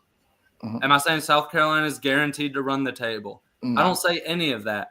What I'm doing now is defending against Rob, who's saying nothing South Carolina did last year was good, and everything Clemson did was good. Clemson had no quality wins throughout the year. You can tell me SMU till you're blue in the face, Rob. I'm sorry. I'm sorry. I deal with your what you win. 2 fucking sentences, Rob. This is so infuriating. God damn it! I'll let you talk. Skew for fucking ever. Here's what we'll do. I'll put you on the clock here. We're gonna give you 60 seconds. Dude. No, you get 60 seconds to make your point. No, I'm gonna give you 60 seconds to make your point. 60 seconds is fine, Rob. Fuck. Go. Just give me something where I'm not getting interrupted. There you go. All right, 60 seconds on the clock. Hold on. What Rob is sitting here telling me is everything South Carolina did doesn't matter because they didn't make the playoffs. And in the same breath, he's going to sit here and tell you SMU was a better team than any of the 9-win teams in the SEC just because they played a fucking taffy schedule. Are you going to say the same thing about Indiana, who got their dick drugged in just because they made the playoffs? They played nobody. Your record has to be combined with who you played, or else you're just a fucking casual, Rob. Anybody worth their left nut as a college football fan does not believe SMU or Indiana or any of these teams are beating these 9-win SEC teams. That's why it was such a big deal that the 9-win SEC teams got left out on account of them. So this whole everything South Carolina does has to be in a vacuum, but we can't add any context at all to anything Clemson does. It's so infuriating. And then when you bring that up, all you say is, all you can do is talk about Clemson when all you've done is talk about South Carolina. Go ahead. Now you get to shut the fuck up, and we're going to listen to reason here, okay? The rankings matter, all right? At the end of the season, your best win was against Clemson in the final rankings. I'm sorry. You can sit here and say, well, I think that this team would be better than them. Doesn't matter. If they would have been better, then they would have finished better than them in the rankings. That's the whole point with simpletons, because that's what it is. What you do matters, okay? If Alabama were so great, they would have finished better than fucking 17th. Simple as that. Your best win was Clemson. They finished 14th in the country. SMU finished 12th. That was our best win. All right? We are your entire season. We always have been. We always will be. Your entire year is, can we beat Clemson? Because we're that standard for you. And that's just the way that it is. Last year you got it, and that's great. But in reality, this whole thing of we played so much of a better schedule, no, you didn't. You didn't. You absolutely didn't. The records absolutely show that. You ended up playing and winning against two ranked teams. Your two ranked wins were Clemson and Missouri. That's a minute. I don't have to say anything else. Give me my minute. Now give me my minute. I'm getting ready to end the show because I'm tired. But I'll give you 30 seconds. I'll give you your 30 seconds. Hold on. But we're not going to go anywhere over that. Let me make a point here. What Rob Sanders just wanted every single person in this chat to believe is who you play doesn't matter. That's all I got to say. Go Gamecocks. There's a reason the last gather at the Paul was Shane Beamer, and I'll let you ponder why let me say this. Go ahead, Billy. Yeah, I don't want to leave before Billy goes. That's my 30 seconds. You can cut it off. Do you I can't even think. Do you know why we got out of the BCS polling era? If you want the honest answer, it's got to be money. Just to get more what games. We're talking about right now, because now humans can control who gets in and who gets out. When it was BCS, your schedule and your strength of schedule was stacked in there. And the reason that we got out of the BCS is because the other conferences hated it like hell that 5 different SEC teams won national champions during the time the BCS era played. So it does matter who you play. Well, it definitely does. Yeah. It does matter. It does. It does. So if your teams that you beat teams that are ranked, that should matter. Yeah, but are these teams ranked? Are they ranked because they played good teams? Or They're are they ranked? They're ranked by the coaches and the fucking. So the coaches. Rob, you're not addressing what we're saying. They're fucking stupid too. So you think Indiana's legitimately a top 10 team last year? God forbid. They finished. Hold up. Let me preface this. But let me preface this. Before Rob, you ask the question, they finished 10th in the country. The coaches said they were 10th in the country. The question. Sure. You just sat here and told me South Carolina has no hope of winning a game in October based off of a goddamn 247 composite. But you're going to sit here and tell me Indiana, because they played nobody, is a better team than Alabama and just fuck the 247 composite, even though that's one of your main arguments South Carolina is going to do bad, means nothing to me. Wait a minute. Did Indiana go on the road and lose to a shit Oklahoma team? Did they do that? No, they didn't. We didn't go on the road and lose to a shit Oklahoma team. No, I said Alabama did. Try to keep up, sir. Try to keep up if you're going to come at me with stuff. What do you mean? Alabama went on the road and lost to a shit Oklahoma team. That's why they didn't make the playoff. Where did I get my degree from, Rob? I don't doubt that you're an intelligent individual. Okay. Just when you talk about your bullshit, Rob. I mean, I walked into your fucking school and I took a degree from someone whose lifelong dream it was to be a Clemson Tiger. Let's chill with the try and keep up. Awesome. Bullshit. Maybe you should look at it from the perspective of, if we're going to bring up Alabama, remember, Alabama lost to a shit Oklahoma team. That's why they didn't go to the playoff. Oklahoma team probably beat, based off of your arguments, that Oklahoma team beats Indiana. Based off of 247 composite, We they got won't- more depth. They're better at every position. You're dreaming again. You're dreaming again. Hey, we can have all these matchups where maybe this will happen, maybe that'll happen. I go by what happened. No, you don't. You went by yes, one I of do. the main arguments for South Carolina this upcoming year was 247 composite, Rob. That right. was And then, but see, here's the thing. Then that apply pissed it to you any off. other team, and it that doesn't pissed matter. you. Wait a minute. That pissed you off. But the other things that I talked about, you didn't even address. I did address the every other thing. 7 players on defense that you're replacing. No wide receivers that are worth a shit. We don't know who your running back is. We do all know. of those things. No, you don't. Yeah, we do. We know it's either fucking Calloway or Faison, and either way, they're better than whatever the fuck you got starting. Do we have a wide receiver at running back? Do we have a wide receiver at running back? Faison is not on your roster, sir, and stop spinning to Clemson. Do we have a wide receiver at running back?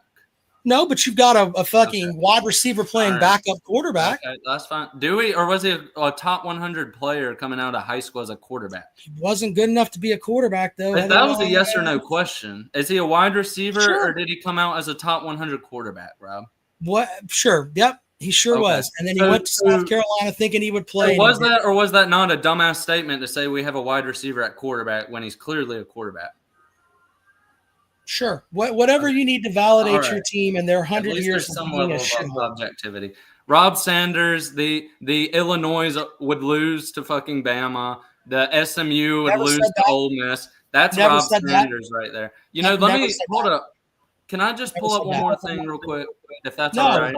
You've had too much time, and it's an hour past. Well, I know that, but it's just crazy to me that Georgia lost to Notre Dame when Georgia was ranked higher. It's crazy that Boise State, the number 3 team in the country, lost by fucking 20 points to to Penn State, who was 6th. It's crazy to me the number 1 team in the country gets blown out by 20 to Ohio State. But, you know, Rob Sanders, the SMU ranking really means a whole lot. You know, it means they're better than every 9-win team in the country. I never said that. You're grabbing at everything. I don't think I am, because you just told me. Go ahead and talk to us about your diamond-studded knee pads so you can blow Shane Beamer so I can end the show. Go ahead. Hey, Rob Sanders, the take of the year. SMU, because they made the playoffs, is better than Bama. Yeah, take of the year. At SMU, they hang a banner that they were a playoff participant. Take of the year. South Carolina can't do that. Hey, Rob, can you answer this genuinely? This will be the casual. I'm not answering any more questions from you. $1,000. Are you betting Alabama or SMU last week of the year? They did not play each other. They were not on the schedule, so I will not be have for breakfast this morning? Taking that bet. How would you feel if you didn't eat breakfast this morning? I don't know. Yeah, you can't engage with a hypothetical. That was. I don't have to do hypotheticals. I can deal with facts. They finished 12th. Engage with a hypothetical. Okay, do you know what the point of a hypothetical is? It's to test your logic. Yeah, my logic says you can't engage talk about the games. My logic says you look at the teams that are ranked, and that's what you go by. And then I asked a question to test that. If you had to bet $1,000 last week of the year, I don't engage. Who are you taking? I don't engage in hypotheticals for games that will never happen. Everybody in this chat knows why you don't want to answer, Rob. No, I don't. Once again, it's a matter of principle. I don't engage in hypotheticals for games that would never happen. Is it a hypothetical or is it not that South Carolina? You just said it was a hypothetical. Rob, I've got a question. Is it a hypothetical scenario that South Carolina does or doesn't win or lose all games in November? Or October, I should say. Is that a hypothetical that South Carolina loses all games in October? No. Oh, it's not? No. It's not? You should go look up what a hypothetical is. But go Gamecocks. You've been exposed today, Rob. Come back on Sunday and do better, okay? No. All right, are you done? Okay. Anyway, to finish my statement on that, in the world of Peckerhead, what we should do is we should just take all of the teams that South Carolina plays and suck their dick and make them fucking national champions. And none of the other teams in the top 25 matter. If it hurts your feelings, go and look on Google. I'm looking at it right now.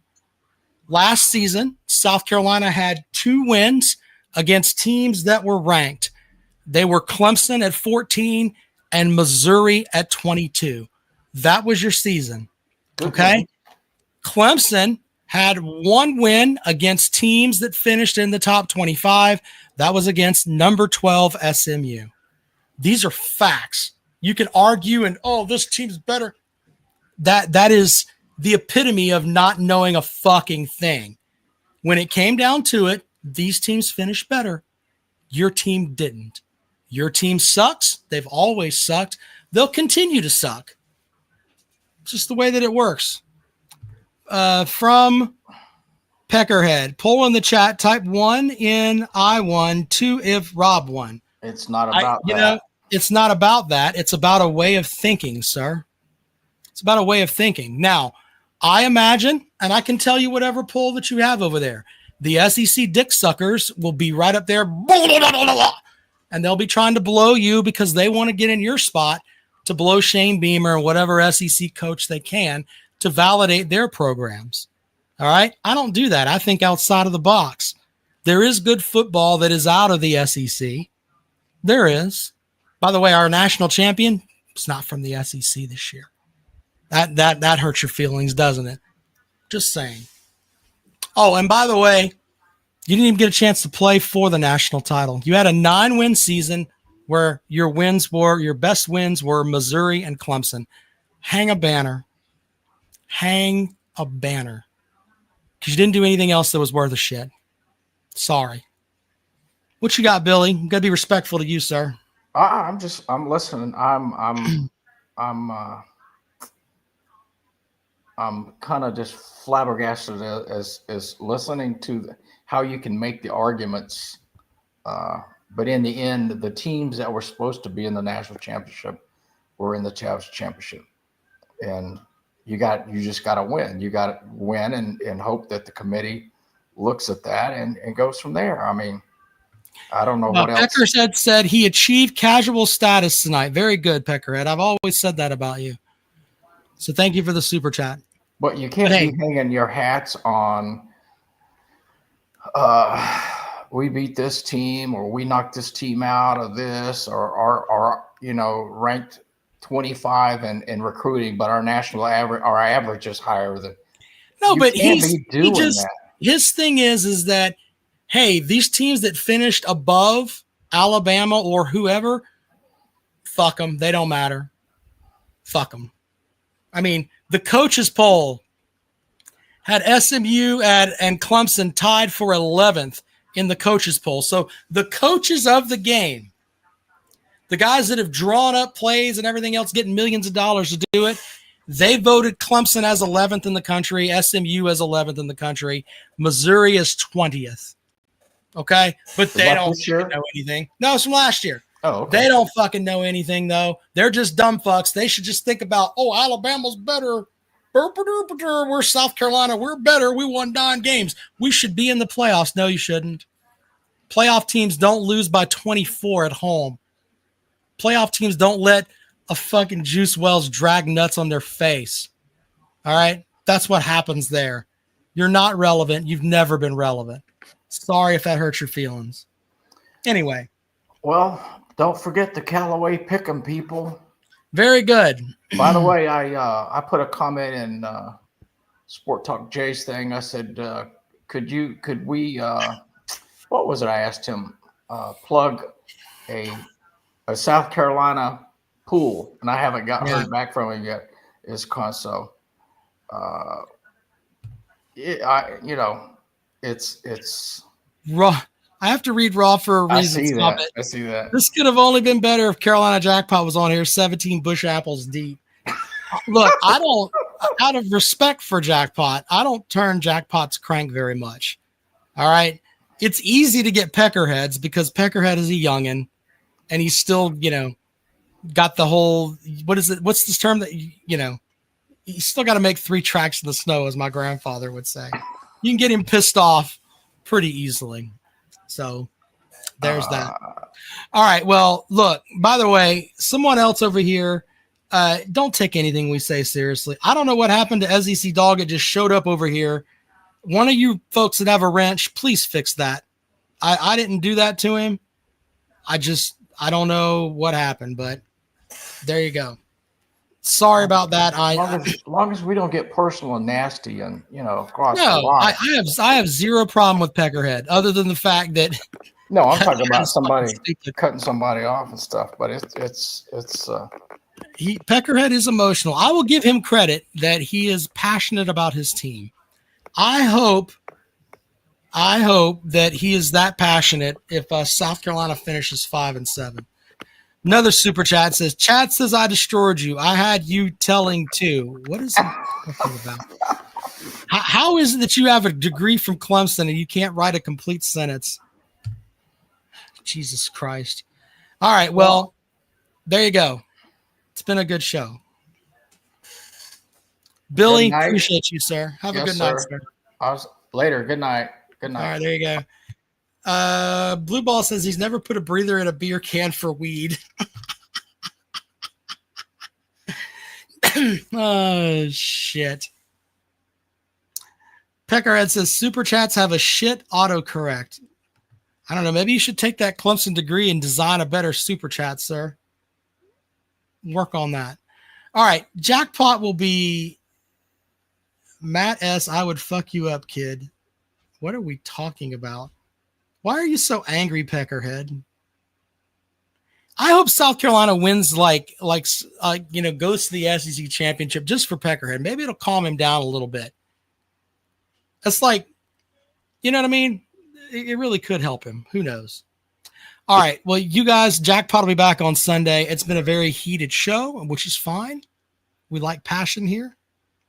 Carson says they have an ACC champ. Yes, you do. You also have a losing record when you were in the conference to the ACC. There you go. All right. Appreciate you guys. It's been fun. We'll see you later on.